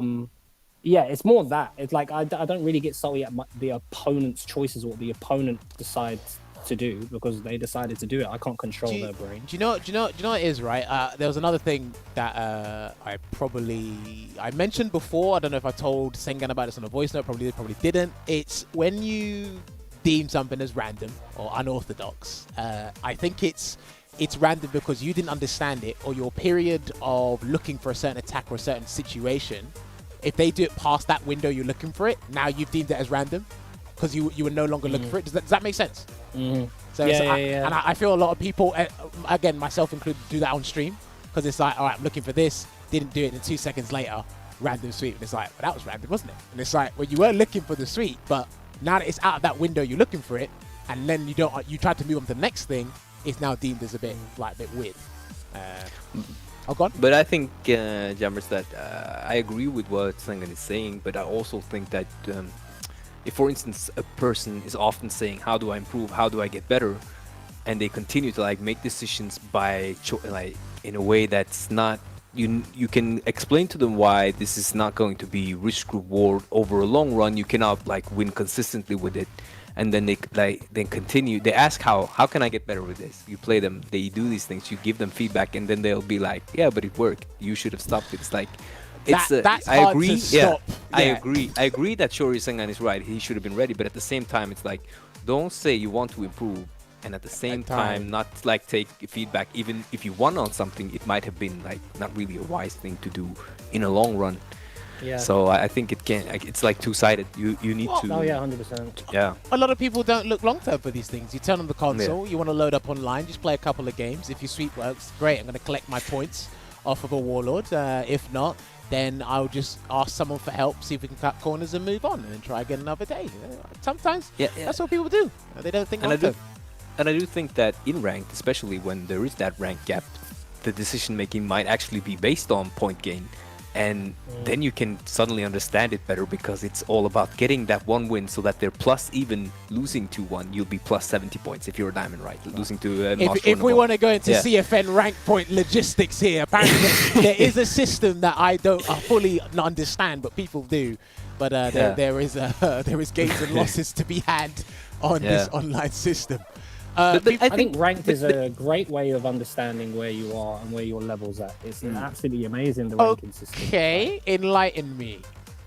Well, I think like with any game that has a ranking system, you're going to stay within a certain range and a certain bracket. You obviously have people, I think they come onto this game and you start off like a rookie, you don't have much understanding of the game. And then as you get to the diamond rank players, you have a basic understanding of the game and you have a decent flowchart that is able to beat a certain amount of players, but then that flowchart would lose to X amount of players. When you get to Grandmaster and Ultimate Grandmaster and Warlord, you're able to adapt more to players. I don't really see people in Diamond Ranked or that lot adapting to their opponent. They have the what do you call it? They have one or two things that works and they run with it. Yeah. So you're always going to get, when you're in, and that's how you stay within a rank. You're always going to stay within a rank if you have a flow chart, because you're going to beat a certain amount of players, but then you're always going to lose to the flowchart that beats yours. Yeah. Oh, okay. Okay. No, that's a very good way. That is a very good way of looking at it. This is the deep discussion. Ladies and gentlemen, I am telling you this now. Packz is on his way. He is updating his game because he forgot to do it. Well, big shakes. Because some people are asking when does this fight begin. It should have began a couple or ages ago actually, but Packz forgot to update his his Steam account for Street Fighter. First he forgot his password. Well, yeah, first he forgot his password. I mean, if you want to just peg the blame on him, we can. That's easier. But he needs to update his account and load at Street Fighter 5. But a set will be happening right now. And as we're waiting for him, we're having an extended talk, an extended interview with our boy Sengan, because Sengan has a very good perspective and mindset on the game. And some of you guys asking for some games could learn something from him. So, I mean, take this advice. We have to pay his appearance fee unless you guys want to do it. Sengan, you got an OnlyFans account, Sengan? OnlyFans /4K Jammerz. You son of a... man's taking my PC account. Oh, okay, I'll hold that. I'll hold that. But no, do you know what? Let me ask, as we're on the topic, Sengan, what is your opinion of the whole transitioning over to PC? You haven't done it yet. You're still on PS4, so yeah. I mean, I am still on PS4. I've kind of encouraged him. I've kind of encouraged him. I'm not sure if other people have, but will you ever make that transition, or are we just going to stay on PS4? If the tournaments become PC exclusive tournaments, then yeah, I'll play PC, but I'm just playing whatever is tournament standards. There was a little transition period where I was wondering, maybe I should switch to PC, but then Infectious kind of knocked some sense into me. Okay. And I just think it is, although I know PC is the more beneficial optimal experience. Environment to play. Optimal, that's it. Yeah. Optimal experience, thank you. To play the game. You're not going to be playing on PC when you're in tournament. So tournament standard is PlayStation 4. Therefore, I will be playing on tournament standard. So I don't have a huge difference or any type of difference when I'm playing in my house to when I'm playing offline. Hey, listen, he had the same mentality as me, as that I'll play on whatever is tournament standard. And obviously at home, we're playing online. And if you can get the better console, if you can get one, then go for it. If you don't need it, or you're happy with what your current console like Sengan is, then by all means keep playing, because at the end of the day, turn on the game and keep playing. I agree with Sengan in the regular season. I didn't play on PC at home because we were going to travel the next weekend to play on PlayStation 4. But I feel like the tournament standard is kind of, since it's online, it's been confirmed online all year, including in January tournaments are going to be online. You can kind of argue that the tournament standard right now is PC, if you'd like. So it's like you're actually making it harder for yourself the other way now by staying on PS4, since if you do switch to PC, you will have better online experience, most likely, things like this. So I don't think that... But then at the same time, at the same yes. time, ooh, Packz is coming. At the same time, Infectious qualified for CPT last season through PlayStation. A bunch of people playing on PC, so it's not huge. But I mean, who knows? Maybe he would have been. I mean, he hasn't played on PC. What could we don't know what we could see with Infectious on PC. Maybe that would be like if he wins, what is he going to do? Win even more? Win harder? He could win harder. First place. So, yeah. What is that? I mean, he could know, win man. He could win 4-0 in rounds. He could win 6-0 in rounds. Who knows? If you're good enough to win, then I think it doesn't matter. And if you're not good enough to win, then yeah, sure, PC might be the thing that can tip you over to be a better player. But is it going to make you consistently win tournaments? No. He's here. I'm gonna stop talking. I'll see you guys later. While Packz appeared. By the Father, the Son, and the Holy Spirit, I believe there's a Cody in my lobby. Ladies and gentlemen, let's go. Thank you so much for enduring and sitting down for our TED Talk. Make sure you follow our accounts on social media there. But the main event is happening. Sengan going up against the electric bill payer, Packz. And Sengan's now trolling and saying, just a second. So we're going to let Sengan mute his mic or leave the call and play this set. And then let me just get to the back of the queue. These guys are going to be doing their thing. It's going to be Balrog going up against Cody. Thank you for everyone who's sticking around. Damn, 900 of you people managed to stick around. I don't know how you guys do it sometimes. If I was me, I would have gone to bed. I'm going to be honest with you, I would have gone to bed. I would have gone to bed, but these guys are here. It is a first to 10. Cody going up against Boxer. Let's talk some Street Fighter. These guys are ready now. Richard, transition over to the game lobby, please. Veggey, have you seen much of this matchup as we enter it? That's a matchup I don't really see that much. I think you will see it in American tournaments more. I mean, you have Brian F and you have Hoji? Hoji. Yeah, Hoji. So I mean that was G against Cody, I think, in the CPT last year, but maybe this year you see them more often. I don't really know because I don't watch all the tournaments all the time to know. But here in Europe, I haven't seen it that much. I know it's like Shory Sengan plays Balrog, and we have the Ross plays Balrog.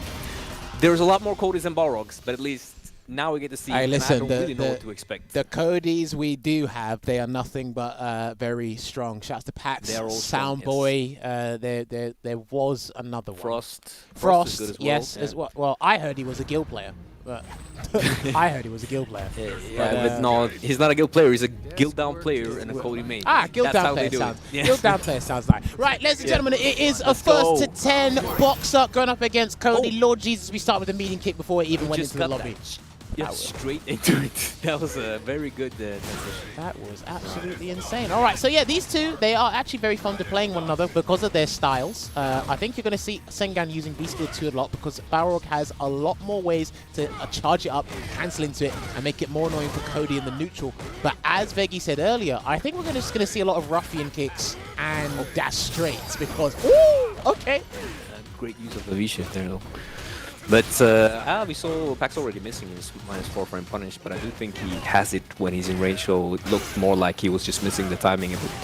But isn't Cody a character you generally think maybe can challenge or at least punish raw V skills with his when he's holding his Zonk and getting ready for it?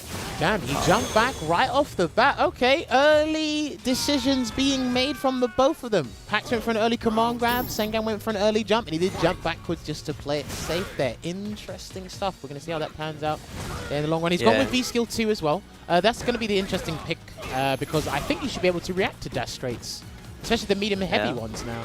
So you should be able to get a full combo. I think it could be possible. I mean, we've seen him do it a couple times now raw, so might be a bit antsy, but I mean, who can do this while still blocking, kind of. So it might be a thing that he's using, as you say, to stop the dash punches. But you know, this situation that happened at the last end of the last round, I feel like whoever reads the most into it will lose the most from it, because if Shoryu's now going to think that Packz is, he's going to do a lot of command throws this game, then he might, if this situation that happened will decide so much for who will have like the upper hand. Ooh, and that's going to do more damage as well. Ladies and gentlemen, do not forget, one of the changes Balrog got was with his critical Gigaton Punch, I believe it's called. If the camera zooms in, it gets an extra 10 damage. Obviously, that helps with it raw damage, and it's going to be crucial in a couple of combos he does. And it is one hit, so it's going to be heavily unscaled depending on what the combo he does there. But we'll see how this thing pans out. Veggey did mention as well before that Packz has been missing a couple of his 4-frame punishes, but again, that was his first game. He had to literally just jump straight into the lion's den because he made us wait so long. So I think you deserve a couple of dash straights to the Absolutely. face. He needs some time to get used to that punish timing, but you know, in the first to 10, you have time to learn and get back on it. Oh, nice punishing on the roof hit. Let's see how this goes. Standing medium kick. That's I think that button got a bit better as well. But as Packz was saying, Cody's an incredibly strong character this season. Obviously, in his own words. He got a lot of questionable changes. They were better for him, but it's like, was it 100% necessarily needed? No one really knows. We'll see as the season pans out, but at least it's going to be nice to see more Codys, because he's, I mean, as strong as he is like a cool character to watch. So I like that we will see him. So we'll see how much it helps him as the season progresses. Yeah, and then as you can see, Sengan is abusing that standing hard punch, throwing it out with the crouching medium punch as well, malicious intent. And Packz did mention before we even started this whole show, he doesn't even like that button. He does not like it, know how to really deal with the stand here. So I'm guessing maybe Cody doesn't have the greatest whiff punish. So a lot of like Cammy, Birdie, they have good whiff punishes on Oh, Balrog. he crime Really swayed the V beautiful. reversal, but he wasn't ready. And then Sengan V No reversed. punish. Oh, sorry, V shifted again. Sengan V shifts a lot, trust me, so you're going to see it. Again, but no punish. Do you know what's crazy, right? So I noticed this, he's dead. Oh, okay, I thought he was dead. Both these guys, Oh, he didn't okay. miss it, yeah. Sorry, There we go.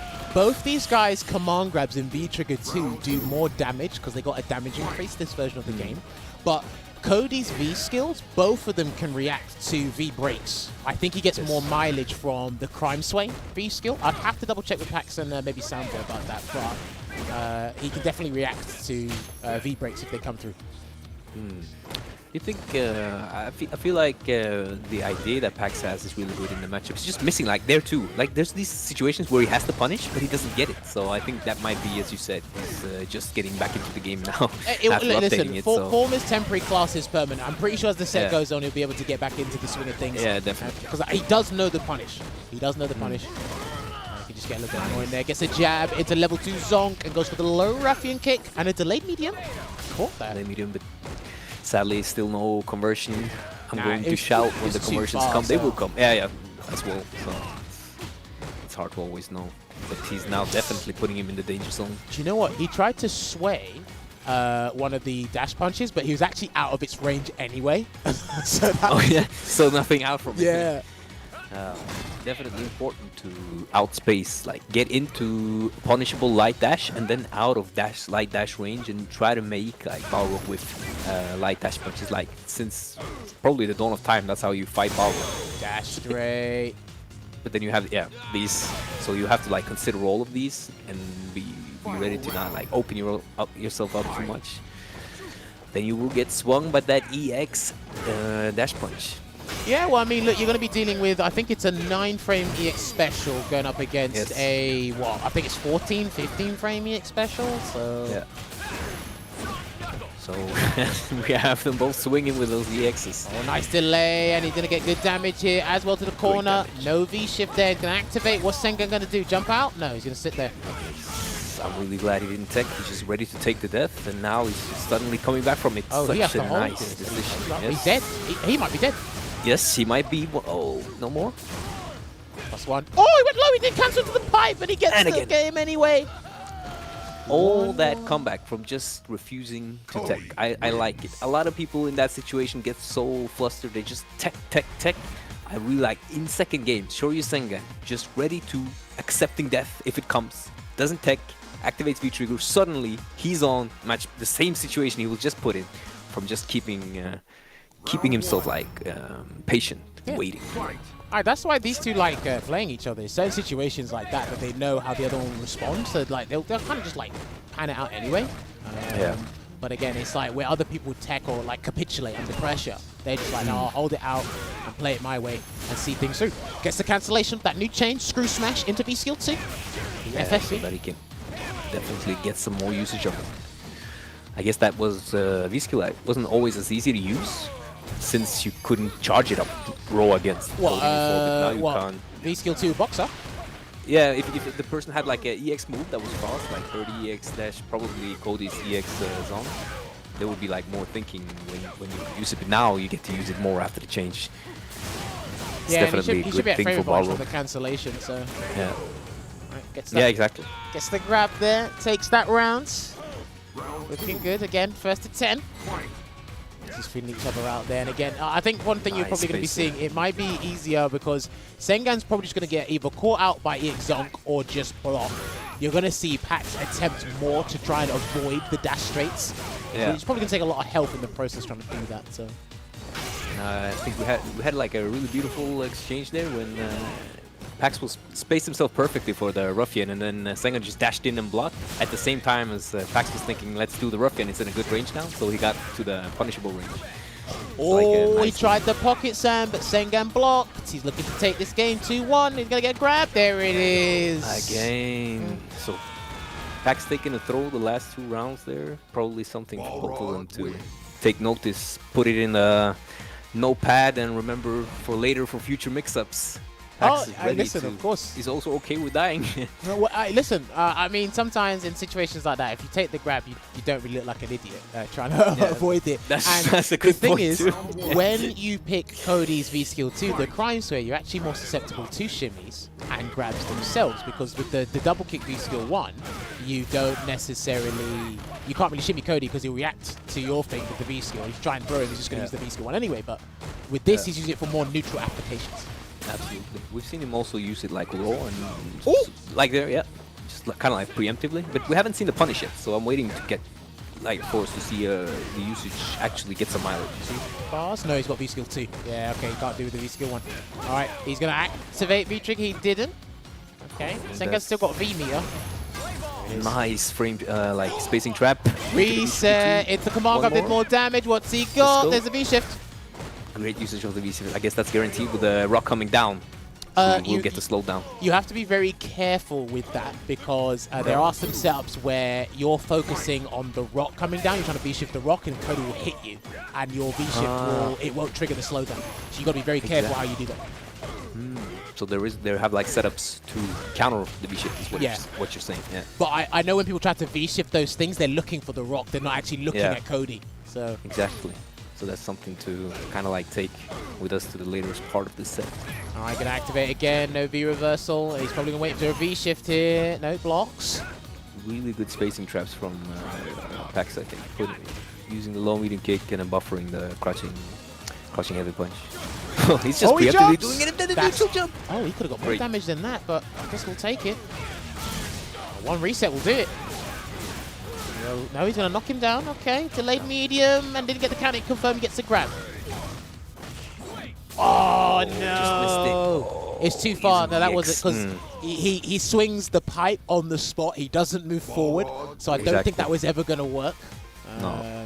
So that was... Maybe if it was a bit closer, it's like, maybe it's like slightly, we're closing into the range where it would work, but I also, you know, this situation where Packz is choosing not to activate on hit, I really like that, because he gets to do a really unsafe pressure screen again and activate if it's blocked. So he gets to get like an extra good mix-up from not activating. So I kind of like this kind of waiting with activation until you're kind of forced to do it. Yeah, I totally agree with you there. Let's see if we can keep that up. We might change it. Sengan might have clocked on, adjust his playstyle. We'll see. Nice. There you go, Ruffian kick again. He's done another Ruffian kick. I think Sengan is dashing. He's trying to walk into a range where he can punish it, because obviously, Packz did mention before, when you saw the match against Itabashi and John Takeuchi, he couldn't do nothing about that Ruffian kick in the game, Cody vs Abigail. But as we saw earlier, he did dash in, block, and got the punish, so that might be, as you say, something he's doing specifically to get the punish range on that, which is something you could expect from Sengan, because he thinks a lot when he's playing. Really good. Yep, gentle swing upper, and the combo wasn't even finished, but we'll take that there. And again, sometimes people become overzealous, they do overextend, and they walk into an activation with Cody, and he can set up a good situation for himself, whether it's the command grab or the rock setup. He's trying to do the delay dash, but I think he maybe like he did a throw and then waited, dashed to catch him off guard, but he definitely did like project his dash a bit too much, so Packz could kind of react and stop it anyway. But I do like the idea of doing the throw and then waiting and then dashing, because then they stop looking for it, kind of in a way. So really good of Packz to actually continue to be ready for that projection of the dash and then checking it as it came down. Yeah, for sure. I totally agree with what Veggey was saying there. Right now, Packz is trapped in the corner, blocks the dash straight, and then that's going to be a punish on that. Gets a grab. He's going to grab him one more time before he can try. Okay, something there. He got the activation anyway, but it's nice. Just staring it down. Almost out of range. It's low. No anti-air. He's already committed to the stand medium kick, so he's probably going to react it in time. Another punish. This is going to be big. This is huge, and that was the second time that Sengan kind of missed that confirm. Just needs any hit, but I guess Sengan too. Do you know what? From both of them. He didn't charge. Oh, he's not. Sorry, he didn't charge. He didn't go for the. Oh, okay. He did the V shift, then forward dash. Dude, they do that. Look, Barrow's got a 17 frame dash, and which isn't really animated either. Right? Yeah, so he was. Sengan was talking about that earlier. He said, look, you're going to do V-shift into the break, and if you do that, that means I can V-shift then forward dash, V-shift dash straight, V-shift jump. All of these things, and as he's as his dash, as you said, is so fast, and he did that, then there is no projection. There's not going to be any reaction from Packz stopping it. Son, yeah, this is a very good situation. He woke up with a medium punch there, Sengan. And then the bad spray, the pocket sand never worked once again. Woo! Okay. Nice. Finally, we get a punish. Jammerz with the sway. He might sway Another again. one. So it's just swaying. Oh, Okay, faster. fast forwarded a bit there. Damn, Haven't seen that change. no. Nice. Yeah, that's it. It should be Chipping fine. it up. Yeah, it should be. Should be chipped, yeah. All right. I mean, that's a bit weird. That's happened twice now, so I guess it's still trying to sync up. Cody That's wins. weird. Yes. We haven't had that before. Maybe we have some delayed updates on Pax's computer. Since it was turned on, so maybe. I think we can blame Paps for this as well. We already started with it, so he's gonna take all of it. Hey, But listen, it is- they got to make this set as entertaining as can be, right? Yeah, Round one. All right. but I think I'd like to see maybe.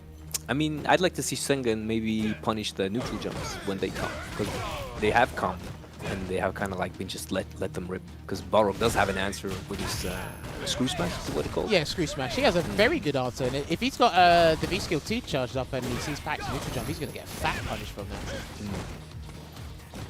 Nice jump out. Kind of tricky to. I mean, doesn't have a cross up, so it's not really that much of a risk. Nice anti.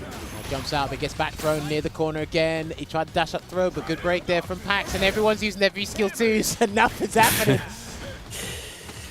I guess it Kind of like kind of scrambly now. Oh, nice wake up. Oh. Ready. Okay. Oi! There you go. Slowly but surely, he's getting into it. And we saw that Crying Sway beat the dash grand blow, taking that round. Can Packz make it 3 apiece? And it was definitely a big win there for Packz, since he probably ready to chip out Balrog, since Balrog is in V-Trigger 1. You don't want to deal with the potential comeback. So getting that hit straight out without having to use the super for chip is a big win. And puts Packz in really strong position to win this round. Being able to use that EX, extend his combos, maybe save up another super. Okay, I think Sengan's switching up his tactics now regarding how Packz is handling dash straights and neutral with the B skill 2. Couple of sweeps, dash in there, maybe get a grab, delay his dash straight, you know? I'm seeing it now, I'm seeing it. See, there you go. Here we go. Just waiting for it now. Just controlling the corner. I like that. Just stopping. There's so much bar on Pax's side, so that was a dangerous situation to be in, Jammerz. Alright, applying the pressure there, +1, +2. All the frame advantages coming through. No grab yet. He's just gonna wait. He's actually just gonna wait. No anti-air! Oh, actually, do you know what? He's with the pipe, so that's gonna be awkward to anti-air. Yeah, and but I think walking under and putting Sengan into the corner is just as good of an option, or like a trail of events, but doesn't really pan out the way it could. Still in a strong position, 3 bars to 0 or 2.5. Nice. Sometimes I feel when Cody players do activate V-Trigger 2 in the pipe, there are a couple of holes you can exploit depending on your character. And again, you might have to, if you have the confidence to walk under your opponent or do whatnot, that's fine. And I think walking under your opponent is something Packz definitely picked up or learned from Kari, because she does that really well. Oh, so yeah. It's a good thing to bring over with Cody. Just throwing out go. There we go, with the punish on the neutral jump. Finally, now we put like a statement. If dangerous to neutral jump on me, I'm ready to punish you for it. Yeah, but as you can see, there's a lot more things Packz is trying to do to kind of bypass or circumvent the tools that Box is using in neutral. And then Sengan's just clocking on, he'll wait. And it'll just punish accordingly. The pocket sand, the double stand fizz. We're going to get command grab. No. Oh, he tried. He did try. Tried it. Yes. The cheeky one. The jab into the dash instead of just roll. Sengan ready though. Oh. Okay. Good damage there. And then the grab. Okay. It was a full combo. From what I saw, it was a full combo from EX Ruffian kick. And he managed to get that regular throw there. That does a lot of stun, by the way. That forward throw with the pipe does a lot of stun. But Packz.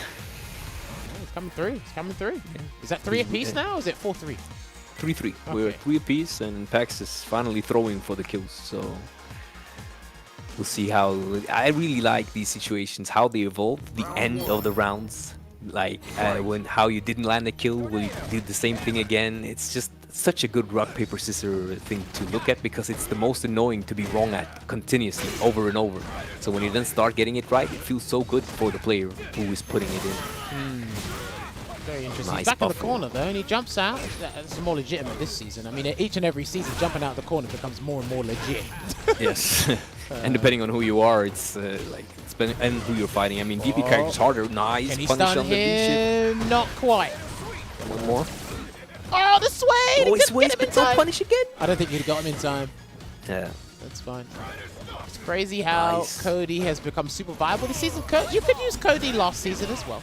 Definitely. But obviously, this is probably Nice his one. best form since his inception in Street Fighter 5. Absolutely. Those you could hear Packz talk earlier, so you know that this is the best. It must be the best the way he spoke of Cody earlier, didn't he? I mean, because again, there's topics about like, is he a sleeper? Because people don't really talk about it. But I see when I go up against Cody's or I see Cody players play, they bump into too many bad matchups, so you don't get to see all of these buffs at or to their fruition, right? Exactly. But we're seeing some good Wow. stuff here from Packz. Oh, but he mistimes his meaty and get thrown into the corner. That's really unfortunate. Dash straight as an anti-air As an side, anti-air. pocket sand again, and it never worked. Not now. Not now. One more. Okay, nice. Stun. What a buffer. Stubborn. Yes. He's been too stubborn on defense. No V reversals. Bit of impatient, not trying to block it out. No V shifts. Yeah. Just as you say, block it and then reverse it with a jab. This time it gets wrong and we're up for 3-3-1-1. Which you saw earlier, Packz started punishing, like delaying to punish the V-shift or just throwing and option selecting. So we'll see if Sengan then lays off the V-shift more or if he continues to kind of like push it with the V-shift because he does like using it, as you mentioned earlier, Jammerz. Good spacing on the ruffian kick. I still like people have to deal with ruffian kick in two ways. You either try and whiff punish it if you know the spacing really well, or you stay within its range to punish it.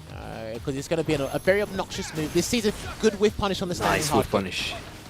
And that is that standing fierce again. Yeah, it's kind of like how you play against Barrow, how he seems to be handling that move. He's been trying to in-space it by dashing or moving really quickly in, and then just out-spacing it with punishing it. Hit confirm again. Big damage. He's going to take his Oki in the corner as damage. well. He's going to get another grab. Not quite. I think he waited for the opportunity. Nice V reverse, delayed it so it wasn't so obvious. He's tried, yeah. Sengan was going to V-shift out the moment he saw that regular Yes. song, and he's going to take another one. If he doesn't did it. V-shift again, he One might more. lose. Ooh, good block. That was a very good block. What the? Oh my happened? god, the, Oh, he jab, did the low swing. the jabs went all through the Yes. But nothing from it. So this is like, oh, he still gets it. Nice. Low, not dead. Oh! That extended Discipline! range. Nice. Discipline! Pipe. Pipe. Hit him with the pipe. Snipe him with the pipe. That's almost like the sniper, the piper. And it's like, Yes, it's like Hagar. You Drop know, the remote, remember like- Marvel Hagar? I dropped the Jump remote pipe. like he drops the pipe. It's like, that is... Cody's cool. That is nuts. That is nuts, man. I mean, what can Balrog do? Can Balrog dash straight back? If he's outside of its range and he's No, charging, I think so. Yeah, it's got to be guaranteed, surely. at least light dash straight must be. It's got Or to be EX. Yeah, EX is like 9 frames. Yeah, definitely that should work. So we'll see if he puts that into his game. So we can't. Do you think Packz might be doing? I mean, I feel like he's doing more dash and more fireballs. Trying to like, since Sengan doesn't have his VC one. Yeah, I'm very surprised he hasn't been using Tornado Sweeps, but then again, I think he just doesn't want to be clipped by like a preemptive dash straight or something. So. Yeah, because it is kind of slow. Like you see there was just the jump. Good jumping. Maybe that's what he's waiting for. Beautiful jump though from Sengan. Good damage Just as well. basically timed. Nice delay. Packz isn't pressing anything. Ready to take the throw. And the frame trap walks under. The Karin special. What is it going to be, Oh, Jammerz? do you know he went for the pipe stand hard punch. That's actually a frame trap. So if you tried to move, press the button, that would have crashed can. Good stuff there for blocking. Oh, he missed that pipe again. And he's got V-Skill 2 charge. This is the thing. When you're in V-Trigger 2 with Cody, and then you're whiffing the pipe, you got to be careful, because that's an instant back forward from Boxer. Yeah. And then, like, look, Definitely. that's curtains. Yeah, Probably that's a very good point, Jammerz, because when he does have his skill 2, then it's just like, let's do it. You don't really need a charge either, right? So it's very dangerous whiffing, but we haven't seen Sengan do it yet, so I'm interested in if it's like part of his game plan. The whiff punish into the dash straight. I know Sengan's been working on those, and he's going to have to eat this activation. What's he going to do? V-shift out? No. Not point. Nothing from the crack video kick, no confirm or preemptive buffer. Nice. He's being so persistent with these jabs. He tried to whip punish there with the back forward charge on the EX dash straight. Didn't work out. Dash straight plus really, 2. And I agree with the view reversal when he's in this mode. Just take it. Damn, everyone's Nice. trying to avoid throws and shimmies today. Like, everyone's trying jumping to, the throws. because they're just trying to catch delayed tech, They're back taking slashes. turns. Taking turns neutral jumping on defense. Let's go. But yeah, they didn't have the biggest punishes ready so far. So we'll see if that changes. It's Because so- you know you can punish. You can properly punish. It's almost like a choreography dance. I mean, Yeah. who knows? But it's working out. And again, you start to see a lot of similarities between the two. I'm liking, I don't know about you, Veggey, but I'm liking kind of the neutral exchanges and understanding certain things that I should be making a note of during this matchup, in case we see it in the future events online. Nice. And you're going to be asking some of these guys questions about certain things after this anyway, so. And I really like how Shory Sengan has been whiff punishing with the sweep. I mean, he just missed it there, but even the attempt, I think, was great. Yeah. Was that like a preemptive or a reaction to the projected dash? Because Shory Sengan is definitely projecting his dashes a bit, so it's kind of you have a chance to stop it if you're looking for it. Nice whiff punish. Backs off, and then again, good empty jump. You can exploit that standing hard punch at a certain angle. If you do empty jump, that's going to be a punish. And I've known this for a couple of seasons now, that crouch jab from Cody is a very good punish against dash straight from this hitbox. Let's see what he's got now. Any dashes? Not quite. Nice, and he still dares to walk forward against Cody. Dash Oh, up, there it toss is. and smash. He didn't get the But he perfectly misses timed one. He might get another chance if Sengan lets him. No? Sengan was at least ready for that dash. Missed his meaty, but it didn't really matter. Yeah, just put him back in there with the viewers. Don't be greedy. He'll be reversal for the rest of the round if need be. Oh, definitely. Oh, Or V-shift. Jammerz. The cross under. They kind of like slugging each other a bit at times, I feel. They're Hey, kind of like... Sometimes that's fun. Yeah. Sometimes that's... Oh, nice try to use the tap. I see some people talk about Cody's knife. That's not a knife, that's a sword. That's a sword, That's yeah. a sword. That ain't no knife. That is a goddamn sword. I'm just gonna put it out there. It's a sword. We're watching the It's a pipe sword. right now, but And the pipe is a mace, I think. It's a two-handed mace plus 10 in attack damage and 4 stamina, I think. It's a really good mace. there we go. Find that pressure there. Gets the dash straight. I think he could have done a crouching jab there to try and clip him, but he wasn't Yeah. sure. And Shory Sengan just delaying his jab, catching the walk forward. Oh, he missed that again. He'll comfortably take this round. If he doesn't overextend, probably one more EX dash straight will do. If he gets the grab, that's fine. Packz is really willing to continue to just take the throws on like death. I feel like that's happened more or less every time this situation has been like has come up. So I wonder if he's expecting or it's more like he's just committed to it. That's the way he wants to go. Probably. You know, Yeah. every time Sengan has used stand fierce, it's either hit or it's crush counted for Yes. the most part. And I know that's hurting Packz inside. Yes, because Packz did not like that. It's the button he didn't know how to deal with. But you think maybe Cody can stand like it whiff punish it? Or is there something with that hurt box interaction that might not be as good? It should be easier because they've extended the hurt box this season for that move. So it is easier to whip punish, but I know a lot of people just never knew how to deal with that button. Anyway, gets a turn punch. This Yeah, is nice. looking good. That's something he's been done. Nice. smart. That's someone asked who started doing throw It was Packz. randomly. It was Packz. Packz. And here you see it. It was Packz, and now you know why. Well, Good for, work. for me, I don't know if people are doing it like globally or in their respective scenes, but I know like in regards to like we used to have winner stays on offline and stuff. Packz used to like whiff a lot of throws in the neutral to kind of make something Yeah. or get you to do something, move forward, jump, whatever. And again, sometimes doing that is kind of like your visual cue to prepare. Sometimes you whiff a jab because you're waiting for the anti-air, but the jab's kind of like your cue to get ready. And it's Yeah. like, okay, maybe the whiff throw is maybe to help charge Zonk or do something else. I don't know. I'll have to ask him. Yeah. We can ask him about that. Yeah, we should definitely ask him about it because it did work out for him. He did whiff throw. Sengan reacted to or did something in like response, and Packz released the EX, and the rest is history. All right. Nice issues of the stand medium can just like control the space. I like to see it. I think it's really the button looks deceptively short, but it is really long. So it's a really good like control tool. I think. It's 5-4 to Sengan right now. This is the first attempt. And it's going well so far. I know Packz hasn't played in a while, but it's actually going pretty well so far. What I'm learning here. He V-shifted in the corner. V-shift again. We've seen quite a few Sengan crouch medium kicks target on block. Is he trying to? Do you think he's trying to confirm it maybe and missing the confirm, or is something going on there? I definitely need to. I think it's he might be trying to confirm, but at times I think you do commit and you think you have V trigger just about, but you don't. Oh yeah. But then he forgot. There's been so many V shifts. There's no V trigger. And then the sweep, which is made safe by the pipe. Or safe-ish. I mean, like you said, Sengan has been pretty liberal with his V-shift usage. I like watching him using it because it's like it gets people to think about that extra layer regarding a very potent character with Balrog.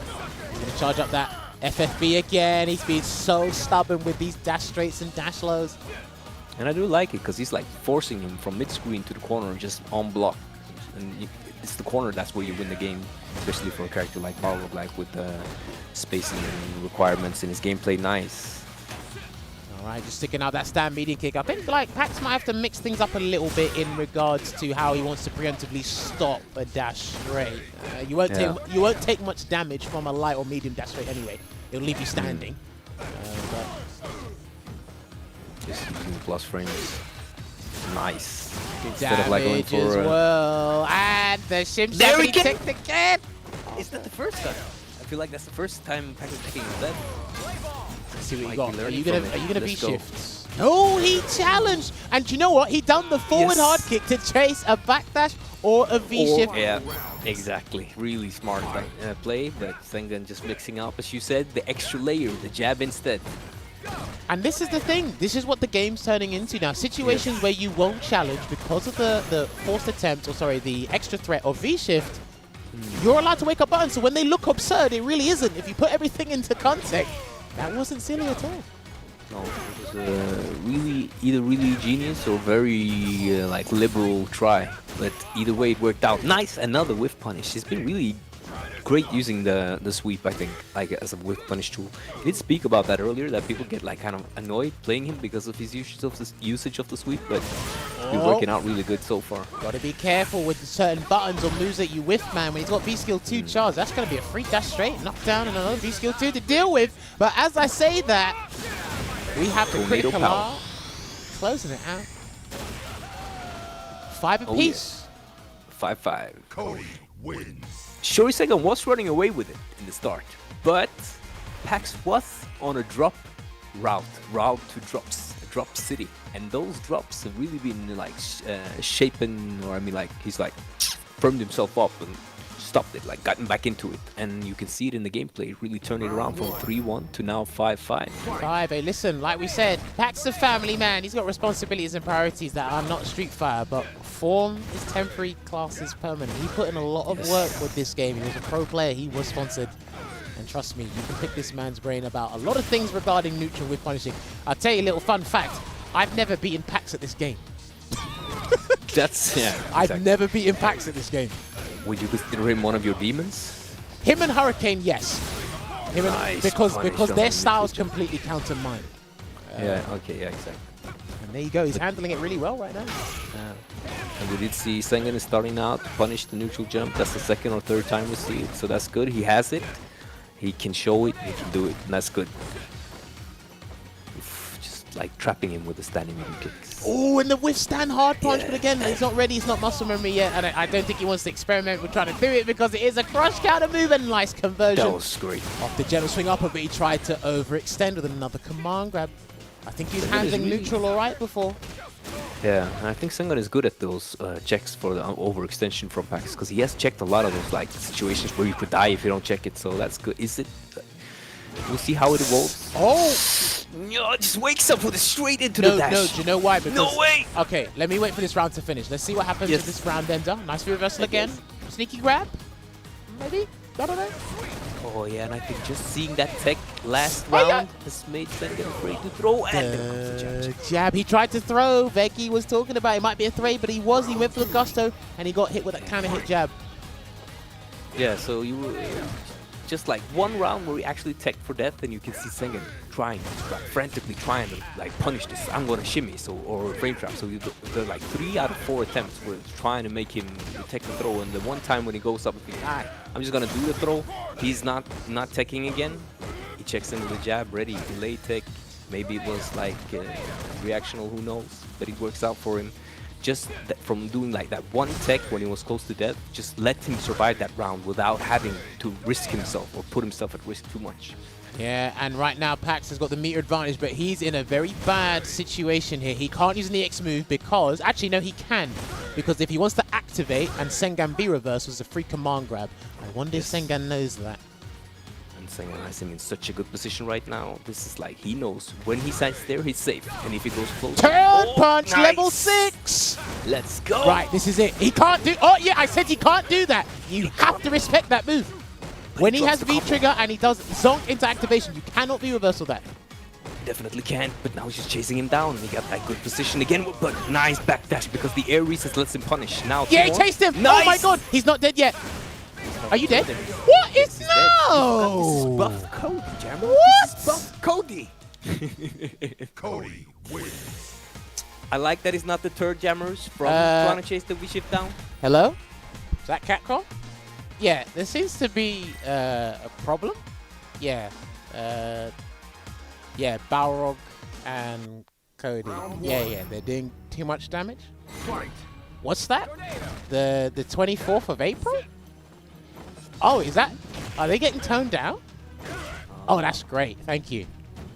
Yeah, I'll let the Cody players know that they can no longer do that kind of damage. All right, cool. Thank you. See ya. Bye. All right, sorry, but I had a quick call. Imagine if that actually happens in 24, then you'll be the prophet. I mean, who knows? It might happen, so... It is a bit much. That was to be fair, enough joking around. That was a counter hit combo. That was a hard read on the V shift there, and he would have caught the backdash. He would have got a nice conversion. So good stuff there from Packz. Nevertheless, that was pretty wild. To be honest, we didn't say this before. You're actually looking at two of the heaviest hitters in the game now. I think Cody might have the best meterless damage in the game because of his level 2 zonks. Yeah. Jammerz getting ruffian kicked on the 24th, probably. But as long as it does 90 damage instead of 120, I'll be alright. But he gets hit with the gentle swing. Upper once again. Are the character locks, can they switch? They feel free to switch, but right now, these are the characters these two play predominantly. So you're going to be seeing the set run all the way through to the first, the first to 10 run all the way through with these characters. And you know, for a long time, I was wondering, why is Packz on Karin? Why is he not on Karin, his own Cody? Like, he had this sick Karin, like the best Karin in Europe for a very long time. I never understood why we just continue, but I guess it's something we can explain later. But now it's working out for him. So. It's his love for Cody, man.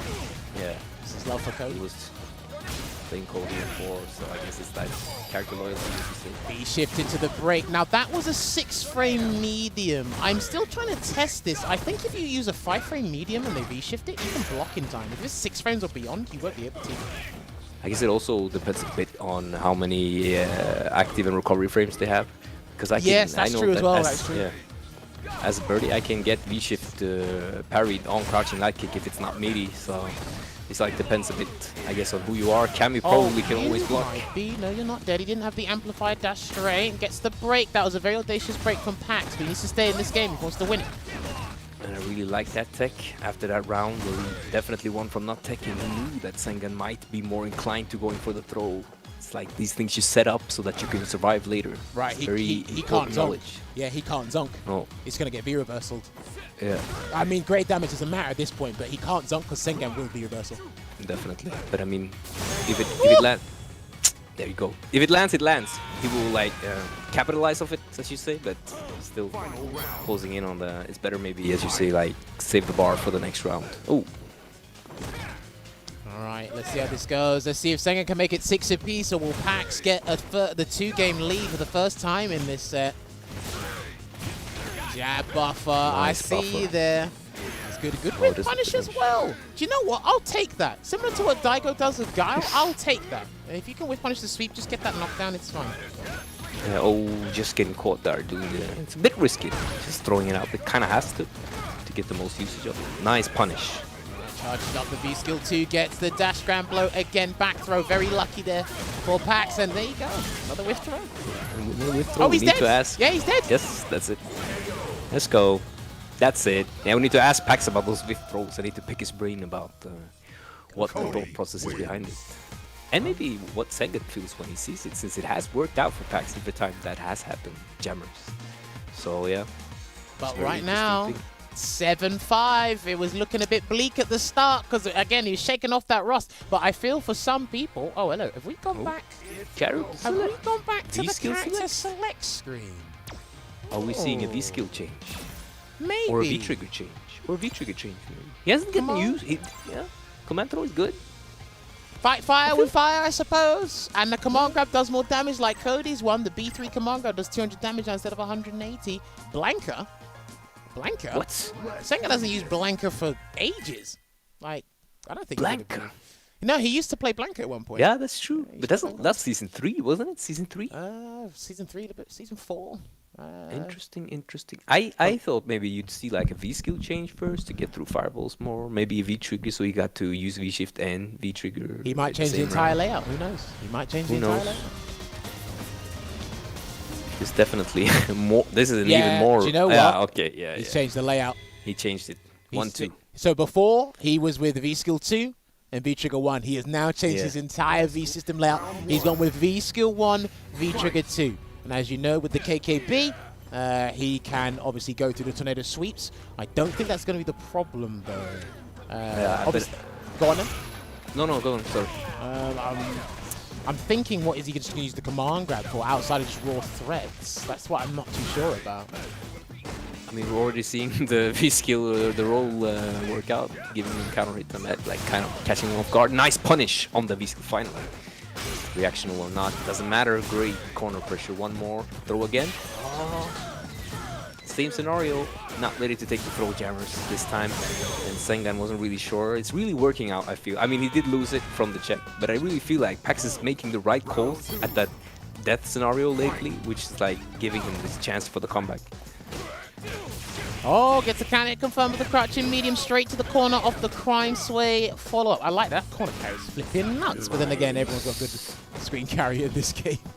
Yeah, that's true. And I mean, there isn't that much screen to carry to begin with, so there's a mixture. The stages are smaller, aren't they? But I think there are some characters that do take you to the corner immediately, and others, they do take you near there, but then you have to back recover yourself into the corner. And he misses it. No, I think you're right. There's definitely a difference, but these are both very like corner carry. Nice! Resets the combo. Didn't get that's the second time that happened now. You're right. You see that there? So he V-shifted out. Good stuff there from Packz. Nice. Nice dice with that extended combo. Had he not died there, he would have the V-trigger after using V-shift, which is kind of a good thing with 2-bar V-triggers when you like using V-shift, I think.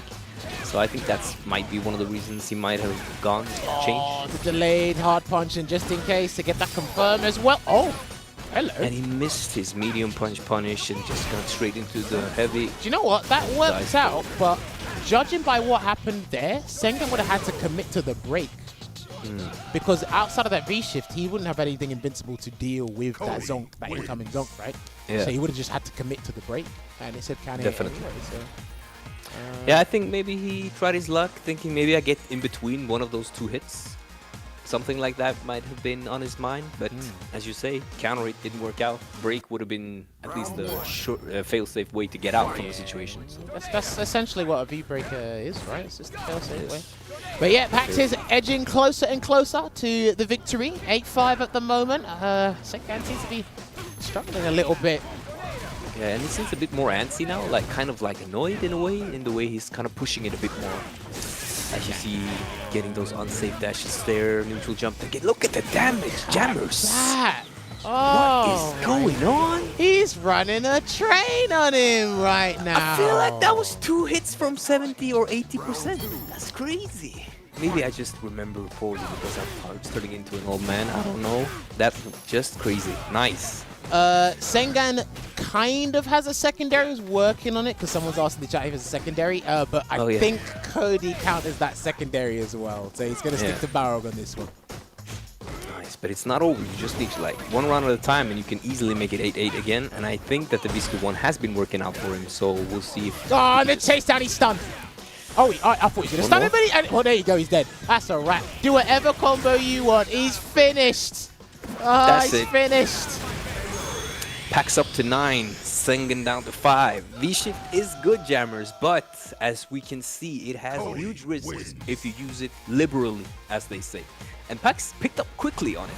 He's punishing, like, it's not one of those guys that forgets it. He remembers and he's been punishing it consistently. He's been ready for it. He knows it. He's abusing the defensive decision from Sengan to earn himself the rounds. This is crazy. He's going to be at potentially match point here, Veggey. 9-5 in this first attempt. Somebody say, I don't know these guys. How do you not know these two? These are some of the most lovable guys we have in the UK, not just the UK, the European scene as well. Packz has been a sponsored player in the past.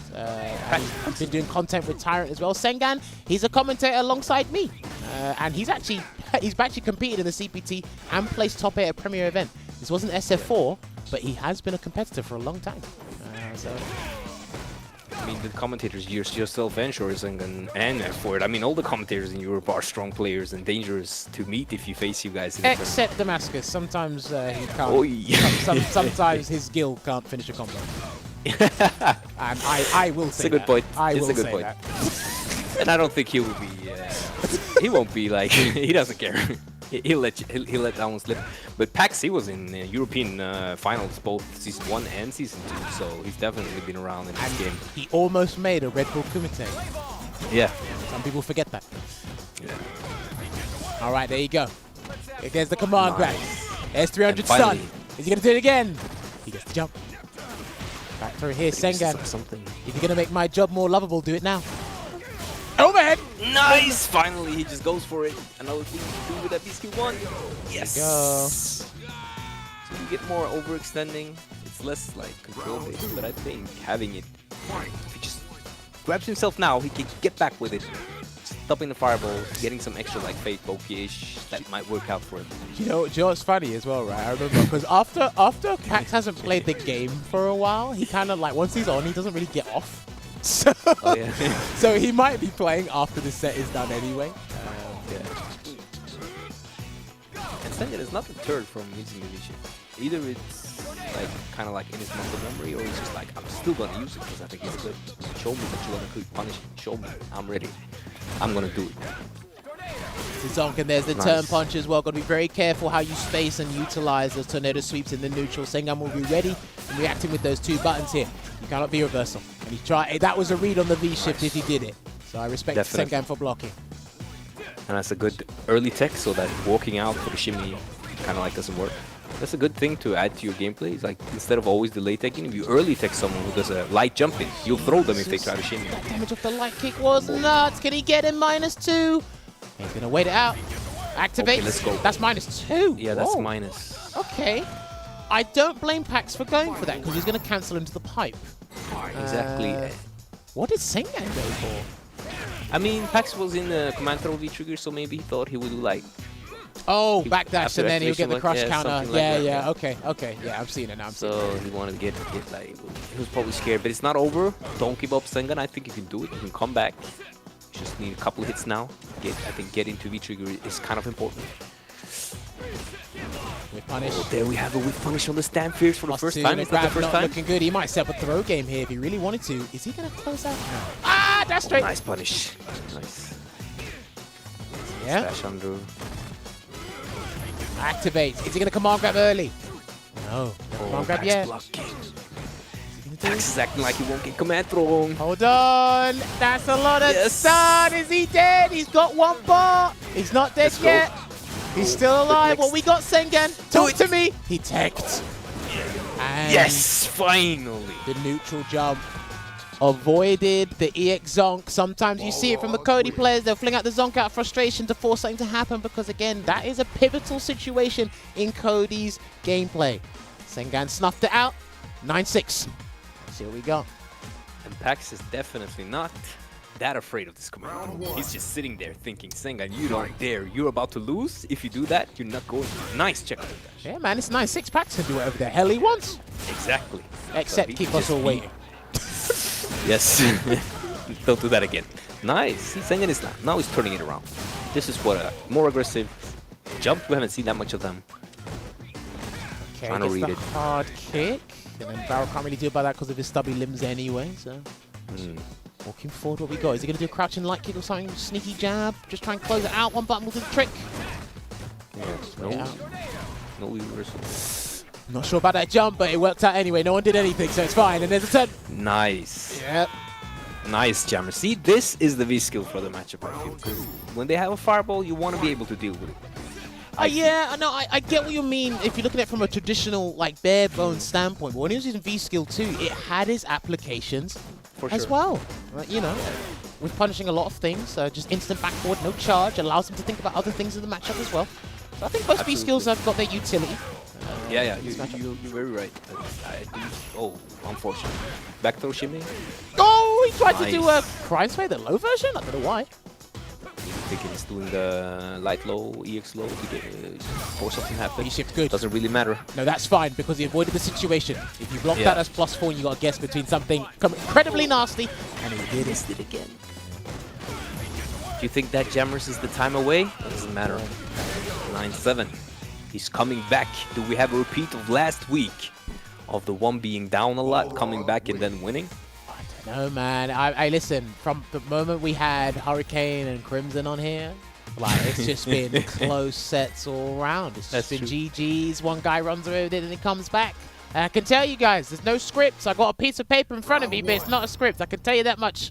These guys are playing to keep you guys entertained, to keep you guys playing Street Fighter. Remember, Sengan, you were supposed to lose at 9-9, okay? Anyway, so, Jammerz, that sounded like the stream team. They just actually that was the turn stream their team. mic off. No, but, yeah.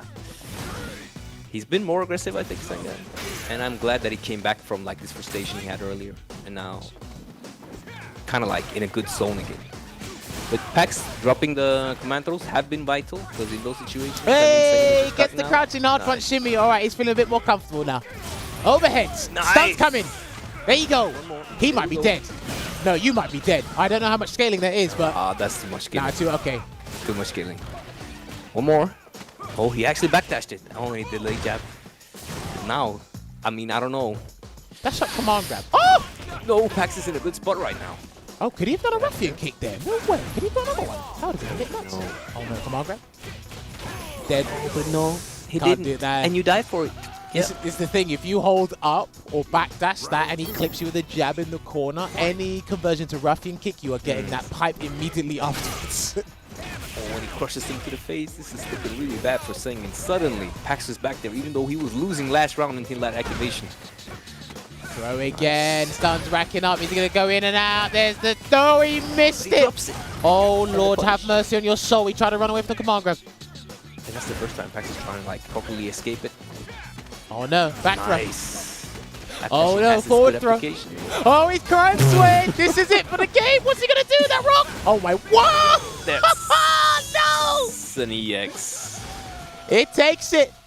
Skedaddle, skedoodle, none of that here. Just throw out EX moves, and they prevail. The one move that reigns supreme if you thought dive kicks were the real terror in the air. The move that takes the ground is EX Zonk Knuckle, ladies and gentlemen. I want to see GGs in the chat. We're going to normalize this stuff now. Good games all round. But your winner for tonight is Packz. After making us wait for so long, he said, you know what I'm going to do? I'm going to win the set just for you guys at home. And I'm going to do it with an EX move. Not the pipe, not the command grab. I'm going to do it with the move that you all know and love. EX Zonk Knuckle, baby. I'm looking at all you Cody players out there. I don't like a single one of you. No, I'm kidding. I love you. I see, and I see the chat raining with the GGs out there. But hey, I've got to say, man, that was a very interesting back and forth. Obviously, I wanted to get, like, you know, a bit selfish. Wanted to get that 10-9 like we did last week with Phils and Shax. But again, wasn't meant to be. But either way, form is temporary. Class is permanent. He came back. Had a hard start there, Veggey. Had a very hard start there. Very hard start. And he came through. I mean, hard start and kept kind of like dropping these little things like the just frame on the command throw. And that even cost him rounds. So it did. But as you say, class is something and something else is permanent. Form is temporary, class is permanent. You're coming and telling us all the philosophical talk and the the meaning behind it. I'm trying to tell you the stuff Yeah. that we know here on Capcom Fighters. Like, talk to me, man. That's it. But yeah, 10-7 final score. Interesting matchup again. I make note of these matchups because again, you could potentially see any matchup in any tournament at any given time, and having that just a little bit more knowledge on the characters and the matchup itself is always good. And I think we saw a lot of V-skill usages, the V-triggers. Heck, Sengan went back to character select and he changed his entire V-system layout. Did it help out in the long run? Not the whole way through. It was making some good changes, but I guess there just wasn't enough time, I suppose. Maybe. I mean, it's hard to say. I think I liked him going V-Trigger 2 this year. I never understood this. If you use V-Shift, use the 3 bar, because then you have more V-Shifts. I don't think it's... Well, I think it's use V-Shifts point. with V-Trigger 2, yeah. Yeah, but if you use it liberally, like Sengan does, having a V-Trigger 2, you can still get a V-Trigger after like spending V-Shift. I think that's a good choice, and you saw him getting to activate more after having V-Trigger 2 and getting through fireballs with V-Skill 1. So I'm wondering if he will continue with this layout, or if he's kind of got to change back, if that was more testing to see. I'd like to ask him about that, see if that's just testing, or maybe he's like more inclined for this layout now. I mean, hey, let's find out. Stream team, have we got the guys ready on the call to come back and have a chat with us? All right, so if we can just get them in shortly. Hopefully Packz is still with us, hasn't run off and forgot his password somewhere else. I heard Packz's Discord is updating, so you have to wait a while. But no, obviously there's a couple of questions there, and obviously I think one of the pressing ones would be as to why Sengan felt he needed to change his V system layout. Going back to your point with the whole 3 bars for more V shift, it's on the fly. It is like on the spot if you're not using the trigger. Then it is on the spot. It's like, okay, I do have 3 V shifts. If you do have the 2 bar V triggers, then you can do the whole, you'll build a bar back if you get 2 successful V shifts. Anyway, but enough about that. We got the boys here. Gentlemen, thank you very much once again for tuning in. Thank you very much, Packz, for making us wait and win. I know that was all planned. Have you written your speech, your apology speech? Go. I said sorry already, man. I wish I could swear, but I don't like that flower character, Rose, bro. Rose is a dead flower. No, don't blame Rose. Blame yourself. It's definitely fair enough. Yeah, blame myself. Correct. No excuses. That's absolutely brilliant. So obviously, we're just going to be talking to you guys about the set and things that transpired. So Veggey had a very interesting question for Packz regarding the whiffed throws. Veggey, take it away. You didn't do them that much, and the other day there was a Twitter conversation about who. Someone asked who was the first Japanese player to whiff throws, since all the throws are being whiffed by all the Cody players. And then I think 80 Terminal said no, that was Packz who started it. And then we saw you do it, but when you did it, you didn't do it a lot. But the few times you did it, right after you converted into something. EX Zunk was one time that landed. It's like, is there a thought process to make them? What is the thought process when you're doing these throw whiffs? Do you have like some experience that something works better after doing it, or is it more random? No, there's like 2 reasons. One, you can whiff the throw safely and charge zonk when you whiff the throw. Okay, kill it, charge. And then the second one is that's the only move really that it's the best move to look like a fireball from Cody. Other moves are too slow, so like that's the best move to kind of like fake a fireball. Other moves just a bit too. They just don't look like the fireball at all, or they're just too slow, and then you're opening yourself up to whiff punishes anyway. So it's like quick recovery, and it kind of looks like a fireball. Okay. Those are the 2 reasons. One for charging zonk, and then the other one's for faking fireball. I mean, out of those 2 reasons, would I say which is the less believable one? It'd definitely be the latter. That's the thing, that the closest thing looks like a fireball. It's like, I wouldn't have guessed it. But look, we've been playing Packz for a little while before he stopped playing. It's like a lot of us have just gone, why is he whiffing throws from half screen? Yeah. That's the reason. That's the only reason. And even though his fireballs are really slow, it's just I'm just putting it in there anyway, just so it's not like standing still doing nothing. You know what I mean? Okay. Just to make it a little more unpredictable. So. Okay. I try not to stand still too much. But hey, fair play, man. Hey, whatever works for you best. And Sengan, you went and changed your entire V system layout. What would you say is probably better for the Cody matchup from your experience? Because obviously you haven't played Packz in a little while. I thought your Well, V skill 2 was having a good usages there with punishing and such, but obviously went with V skill 1 and V trigger 2. So what were your thoughts behind changing the entire V system layout? Well, I've only trained that matchup using V skill 2. I haven't really used V skill 1. I think I tried to use V skill 1 early when Cody first came out.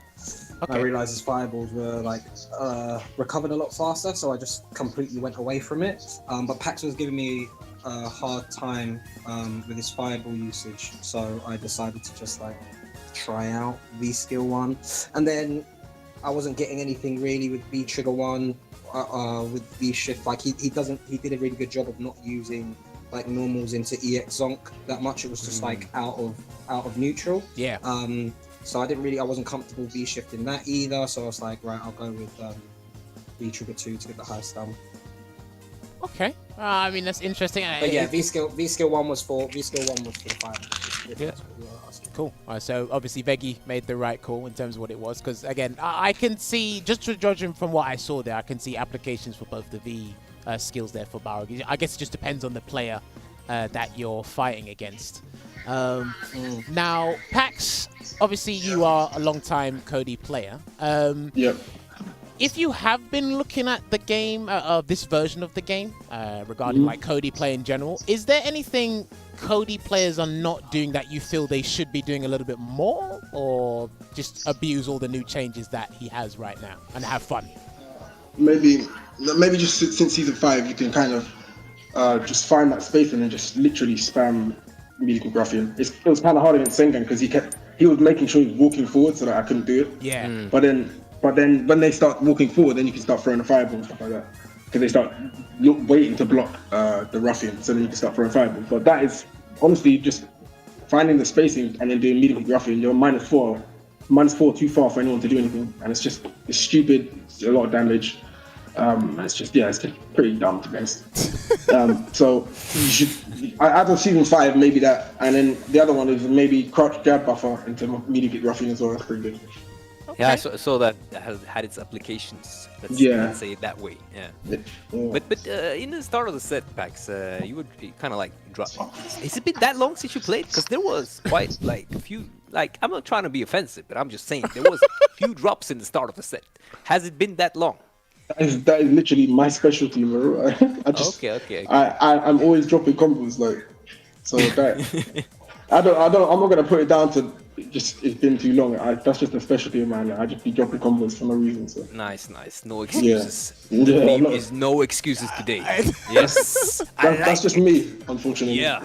That's just Packz, just how he is. Hey man, honesty is the best policy. And now obviously, Sengan, playing Balrog, is there something or a couple of things that people are not doing against the character that you feel they should be doing, or is Balrog just generally hard to deal with for a lot of the characters? I feel like certain characters have really good jump arcs against Balrogs that use stand medium punch. So like Nakali has a deep jump heavy kick that can beat out Balrog stand medium punch. And this is from like a further out range. People don't really empty jump versus him. I think Packz did that once or twice. He caught me with an empty jump on and went to anti-air. Because Balrog's brainless anti-air, the stand medium punch, like they don't think about it, they just see someone in the sky and press the button. But that can catch them, you can catch them off guard, you can start doing that. I tried to do that with Cody's bloody heavy punch, but it didn't really work out. I think I only got Packz like once with that, but no, yeah, you got me a few times. I was at the wrong range. I was at the wrong range. So I'd say that. I would say find out the mind game of what the Balrog's doing after blocking his dash punch.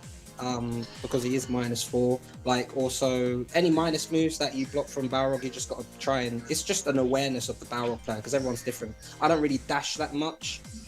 That's something that I probably should start training and implementing in my game, but at the moment I'm trying to focus more on spacing. You was catching me a few times, man. Sorry? You kept catching me a few times when I was trying to whip punish your autopilot button, but you wouldn't do it, and then you punish my whip punish. And you kept whip punishing my whip punish. But yeah, it's like I would just say it's all down to awareness. Everyone plays. The beautiful thing about this game is no one plays the character the same. Everyone plays a character differently. So I don't really have a great answer for you other than Oh, that's fine. that, the far jump. And then I would also say the one other thing I would say is a lot of Balrog players, like his medium into medium strings have a 4-frame gap. Yeah. So force them to keep it tight. If you've got a 3-frame, I know some characters don't, but if you do have a 3-frame, show them that they can't abuse mediums against you. Okay, I mean, great advice, because again, I think the two characters you guys are playing are some of the heaviest hitters in Street Fighter 5 right now. So if any advice to kind of mitigate that damage or kind of save themselves around or so, any advice they'll take. Packz, someone in the chat has asked, why didn't you use the knife today or the sword? What's the point in using a knife, huh?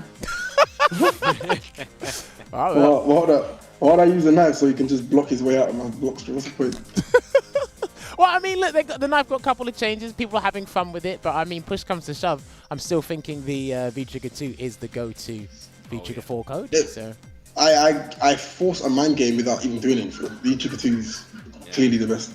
Like Sengan was using V-shift, and then he was mixing out with jabs and then jumping. Like I did it the first round. I just command grabbed. He was already jumping. I didn't earn that. She got command grab. So like, why would I? If he had a knife, he'd just take the throw. That's a good point. he would. It's just it's too scary. Like I missed the just frame a couple of times, but the command grab is just too scary. Just getting grabbed once and then the next mix up, you could basically lose the game. It's too scary.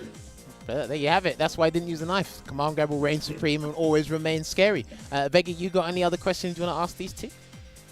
You know, I really want to just comment on the anti-air thing, because I think that's the thing in general that people should be looking more to do, because it's been many years now since the Street Fighter 4 days, and I feel like 8 out of 10 players don't know the power of an empty jump. So I think this like advice is not you shouldn't just hear Shuri Sengan say this and then just forget about it. This is something you can actually apply to your game plan today to improve today, because it's a mix-up for some characters like Balrog. Like I use this against Balrog a lot because his anti-air goes straight up. Poison's crouch medium punch also works like this kind of. Go straight up. If you don't abuse that with an empty jump, you're not really understanding your air options. So I think this advice is something that people need to not just hear, but actually start listening to, because there are a lot of anti-airs. Even Akuma back heavy punch, same problem. Yeah, that is true. That is true. So, you see people complain, oh, Akuma, brainless anti-air, back heavy punch. But it's like, if they use back heavy punch, that's a free entry for you. The DP is the superior because it will always work. So, yeah, I think that is some very good tips from Shuri Sengan there that you should definitely try to apply to your game plan today. Not tomorrow, today. You got 14 minutes left if you live in Norway. Jesus Christ. Today. Yes. That's brilliant. Packz, are you going to say something? Sorry. Yeah, I'm agreeing with Veggey, but then you're also assuming people are jumping with a plan in mind. So. That's a good point. Yeah. That's a very good point. If they're not jumping with and the root points. Yeah, I don't care about the root point, fam. I'll do that. But if people aren't jumping with a plan in mind, then that's not going to be implemented. But if they're actually jumping for a reason, like from a certain range, then you can start implementing that. So obviously, yeah, this doesn't apply to people that just jump mindlessly. That's a very good point. You have to jump with intention. Hey, listen, it's good back and forths and it's good points that all the guys have been making. I've got another question I'm going to ask it to Sengan. I'll leave it open to Packz as well, but I'll ask Sengan first. Sengan, you haven't touched a DLC character since Blanca, I believe. Am I correct in saying that? Yeah. Is there any DLC character that you're interested in? Obviously, Rose came out today, but I haven't actually seen Sengan use anyone outside of Balrog. But is there anyone I used Akuma. I did use Akuma for it. That is true. But I feel like I don't know. It's always one thing that I'm always like thinking about. Should I use a second character? What second character would I pick?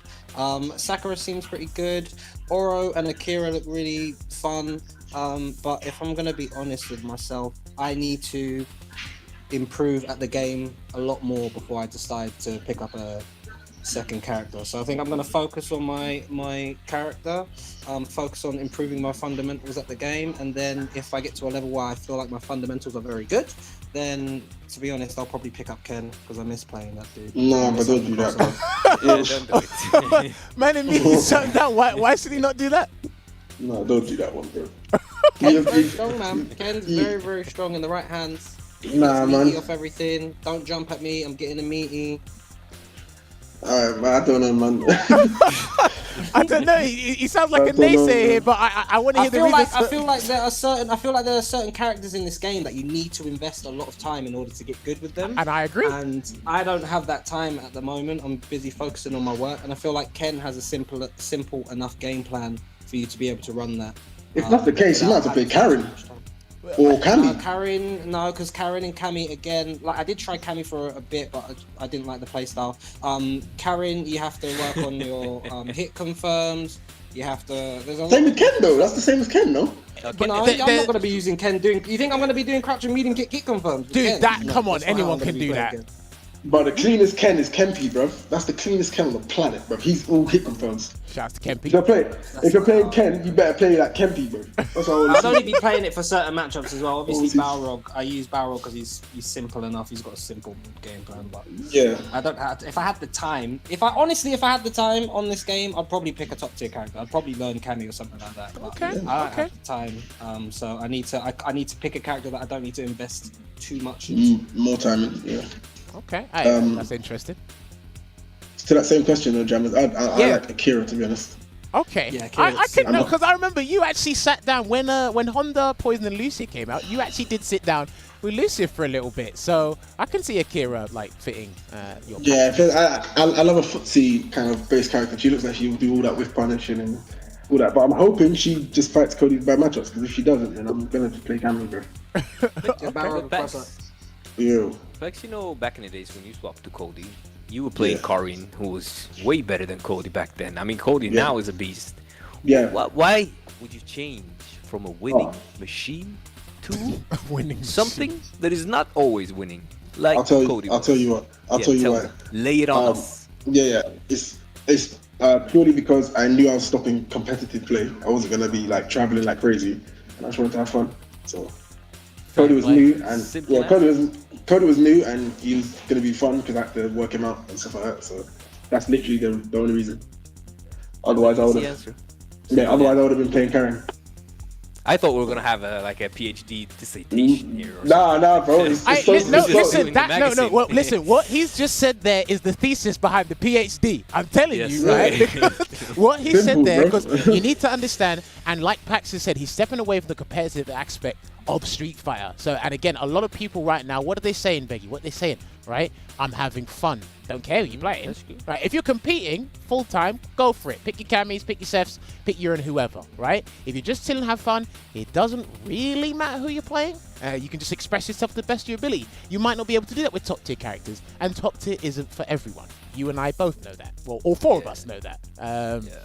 But again, he said, look, I'm not competing. I'm just having fun. And then that's how it goes. But yeah, one more question for the both of you. Oh yeah, me too. Yeah, go for it. Before Okay, we yeah. leave you, Packz, if there's one thing you could change about Street Fighter 5 now, what would it be? I know that's pretty broad, but does anything come to mind? Yeah. Jumping scaled by 8, starts at 8%. For post stun or just in general? Jumpings in general start at 8%, not 100%. Damn. Okay. I like it. I was not expecting that. I think it's interesting. That's interesting. No, that I is mean, because that would- obviously after the change we've seen with the throws, that doesn't sound too far-fetched. I wasn't expecting it, but that does not sound too far-fetched. That's an interesting change. Sengan, what about you? If there's anything you could change about Street Fighter 5 right now, what would it be? You know what? I don't really know, but I was actually talking to Brian before we started playing our sets today. And Okay. one thing that he brought up, which I thought was quite interesting, is when you throw someone in the corner and they decide to backdash, everyone's frames are variable. So I'd probably normalize. I don't know, you couldn't even do that, but if I could have one thing, I'd probably have backdashes all normalized to the same amount of frame advantage if you're backdashing a meaty throw in the corner. Okay. And recovery, you mean? Yeah. Yeah, the recovery, because certain Yeah. characters are plus, certain characters you meaty throw them and they're plus on your throw. So Yeah. and certain characters are minus, you can punish them, stuff like that. Oh, yeah, okay. Can I also answer this question, Jammerz? Please, Veggey, please. 'Cause Now that I- I these two give me sick answers. I really like both of these answers. But what I would like to see the most is a change in the dash, not the frames, not the range. Even Animation. though if I designed it from the ground up, I might have changed the range. But if we just to like make it more like thoughtful now, I would do it so that the first frame on any dash would be the projection you see. So you would see the start of a dash. You wouldn't see it at the 7th or the 8th. You would see the first movement at the start of a dash, and 5 of the dash total frames would be put into a recovery part, so that you don't have control of your characters immediately after your dash finishes. So you have the same frame, similar to V shift, but moving forward. Is that what you mean? No, I mean that your dash, when you input forward from like a button, you Yeah. still get this kind of like projection first, so that you show them that the dash is coming. Uh-huh. The startup of the dash is on frame 1 and frame 2, and everyone can always see that the dash is coming. Right. Some characters, you don't see the dash until they're in your face, right? Yeah. Yeah, So yeah, I'd like yeah. to have like a projection in the animation at the 1st to 2nd frame or 0 to 1st frame, and 5 of the total frames not added, but just moved into the recovery part, so that they don't have control over the character immediately after dashing. Right. The dashes would be as far and they would be as fast, but they would be like more. You could more easily Check them. catch See them, see coming. them and do something So about it. wouldn't that do something to crush counters? Yeah. Have dashes in them. If I they mean, have crush no, counters, the dash. If I didn't So wait, properly, but so they wait. should be the exactly same way, except for the way it looks and So are where we- the recovery part. you're is. taking away startup and putting it on recovery. No, I'm putting away like in the middle of the dash. You take 5 frames anywhere, and you add that to the recovery instead. So after he's done dashing, you still have 5 frames until you have control of the character. And from the 0 to 1st or 1st to 2nd, I don't know how it works. There is a movement of the character forward, so that you can kind of see the dash is coming. So if the dash is the same frames, and you're saying that the last 5 frames you can't press a button immediately, isn't that just how it is now? Because if a dash is 17 frames, the last 5 frames of that 17 frame dash you can't press a button immediately anyway. I think know, but I mean, he wants it to after be you land more it, like kinda, yeah. he wants it so you can visually see it better. Yeah, No, the animation, Yeah, You- no, the visually you see want- part I understand. I understand that part. It was the animation is recovery bit I over, didn't and there's get. still 5 frames recovery, so you kind of have Okay, to so you're change something adding with the 5 animation frames there. of No, but recovery without to the adding, dash. so you have to do something with the animation, like shorten it or whatever. I know it's kind of far-fetched, but I'd like something like that. First Yeah, I frame, don't- you see a dash is coming, and then the last frame something changed so that you don't have control immediately after the dash is finished. That would be really nice. That sounds complicated. Why don't you just add Yeah. frames to the dash, fam? Then you have to change everything. The O key, the frame advantage on hit. That would be like a huge change. I feel. I don't know. Maybe I'm on the same wavelength with Sengan and Packz. You might be the only one that probably can't see it. You It's just, might no, be it's just the way. overcomplicated it. No, it's just the way you're doing it. If you just add frames to the either startup or the recovery, Yeah, total. then it should be sorted. I know what you're saying though. I know exactly what you're saying. that would be the best, but I think that Yeah. would be the hardest, because then you would actually have, then you'd have to change frame advantage on special moves, knockdowns, because if you add frames to the dash is like integrated with the Oki a lot of the Yeah. time. Yeah. Yep. So yeah. Okay. Listen. Those are interesting answers from all three of you. Honestly, Sengan and Packz's answer, I definitely didn't even consider that. But Veggey, you did have one more question for the pair of them before. Oh we yeah, Sengan, close this you out. have started with punishing like some guy from Norway who's not Venom, and I would like to know what is your training regimen for these whiff punishes that look like a guy who's not Venom, as I said, from Norway, but who also plays for Nuramin. Go. I've been trying to infectious a lot, and the one thing that I've been trying to practice at the moment is range, and paying attention to what my opponent's doing. So if I feel like they are walking a certain amount of time before they press their button, if that's a habit, or if they press a button after a certain amount of strings, I'm ready for it for when it comes out. So it's not like I'm just reacting and saying, oh, there's a stand medium kick, let me whiff punish it. I'm setting it up I'm taking notice of when my opponent's doing it. So like one thing I kept on trying to do was whiff punish Packz's stand medium kick, but he was either always in range or out of range. And I realized too late in the set that I was, because I was either holding forward on the stick or holding back, I needed to stay in neutral. He did an excellent job of like mixing up his standing medium kicks and when he would press it, but there's so many minute details in this game, especially when it comes to just movement alone. That's one thing I'm hugely focusing on, that I've been trying to practice. And another thing as well is looking at characters' hitboxes and hurt boxes. So like Balrog's stand medium punch is so good versus certain characters' buttons. it destroys Falk. It destroys Abigail. Like, there are certain characters' buttons, even if it's a crouching button, I would look it up on SF5 diff or whatever that website's called. Sim, And I would see that the hurt box is like at the top of their head and it's not actually at their feet, even though the animation looks like it should be at their feet. So paying attention to stuff like that is what I've been kind of practicing at the moment.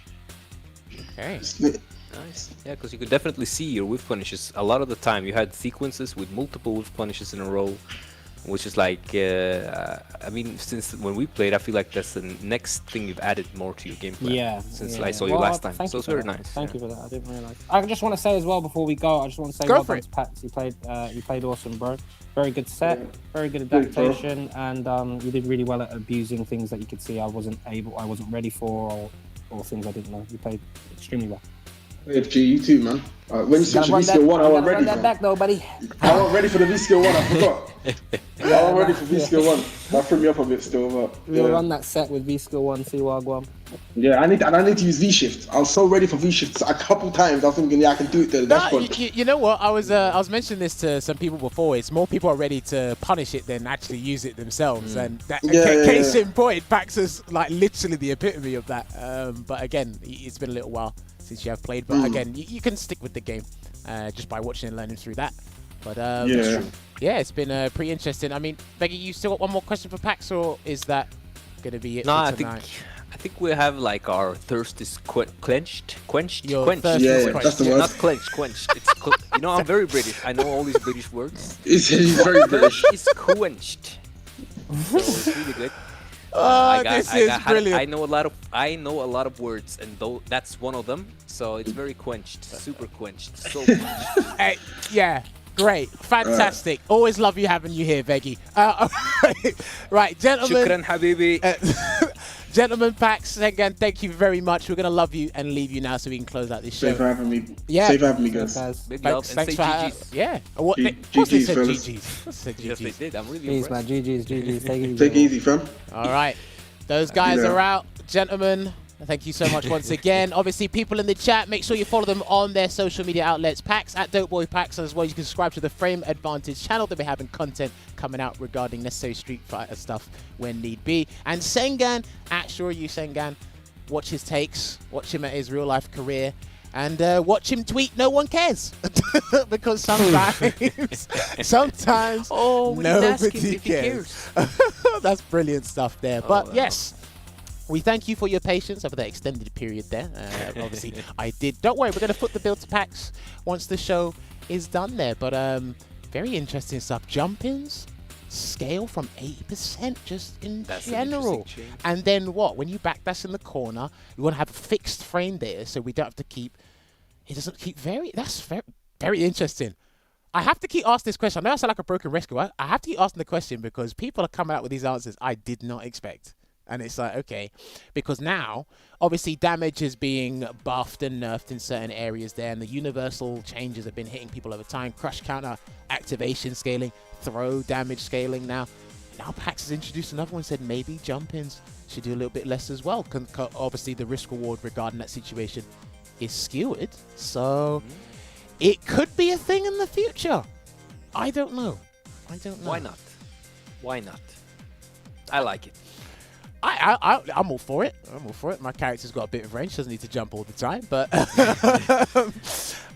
listen, I'm down for it. Point. It's an interesting change. Let us know what you guys think. Make sure you tweet us at HCJammers, at VeggeySF, or at Capcom Fighters there. Let us know your opinions on some of the things that Packz and Sengan has said here. But we got to roll these ads and get you guys rolling. Set me up with one of those things. If you want to see more Street Fighter action this week, head on over to Damascus's Twitch channel, twitch.tv/ZDamascus there, and watch all the undercard qualifying match and the main card with your champion, Mr. Crimson here. No Rose, but more high-level Street Fighter gameplay there. Make sure you tweet at Damascus, at ZDamascus, to get more details regarding that as well. But if you do want to see Rose, she hasn't got a Soul Reflect, But she does have a tournament where you have to use her only. And make sure your kick buttons are working on your pad, your stick, your hitbox, whatever. Your driver, your steering wheel, I don't care. Make sure they work, make sure you're in the EU, and make sure you're locked into this tournament on April the 23rd on the Salt Mine League Twitch channel. But if you want more details regarding that, you either join the Discord or follow the Salt Mine TV channel at Salt Mine TV on Twitter there. And have we got anything else? There it is.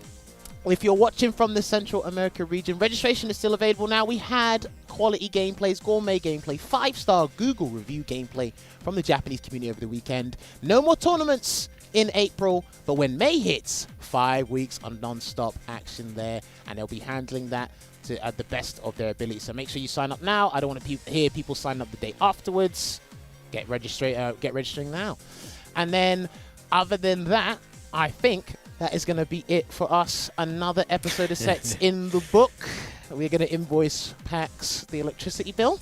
And I'm going to have to study Cody versus Box a little bit more. But after I've had my fun with Rose. Hopefully you guys are having fun with Rose as well. And you keep on street fighting. But Veggey, this is your chance now. The podium is yours. Do you want to say anything? I'd like to say thank you for watching today, which is a rhyme, and that I am your favorite Brit. Don't ever forget it. And Dulcim is top 8. Richard, close the stream. I keep saying it every single time. Dulcim still reigns supreme. Keep practicing. Stay safe. Remember to wash your hands and keep on street fighting. We'll see you next week on another episode Big of Sets. G's. Take care.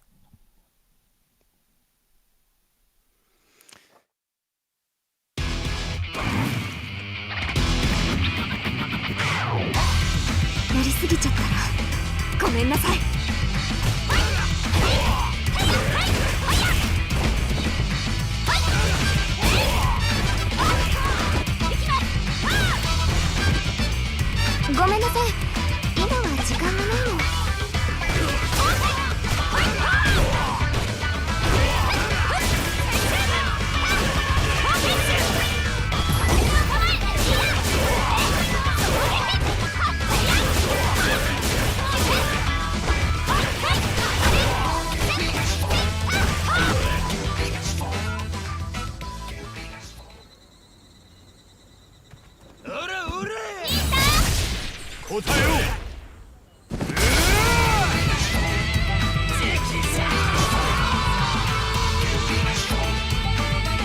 は果たしたぜ。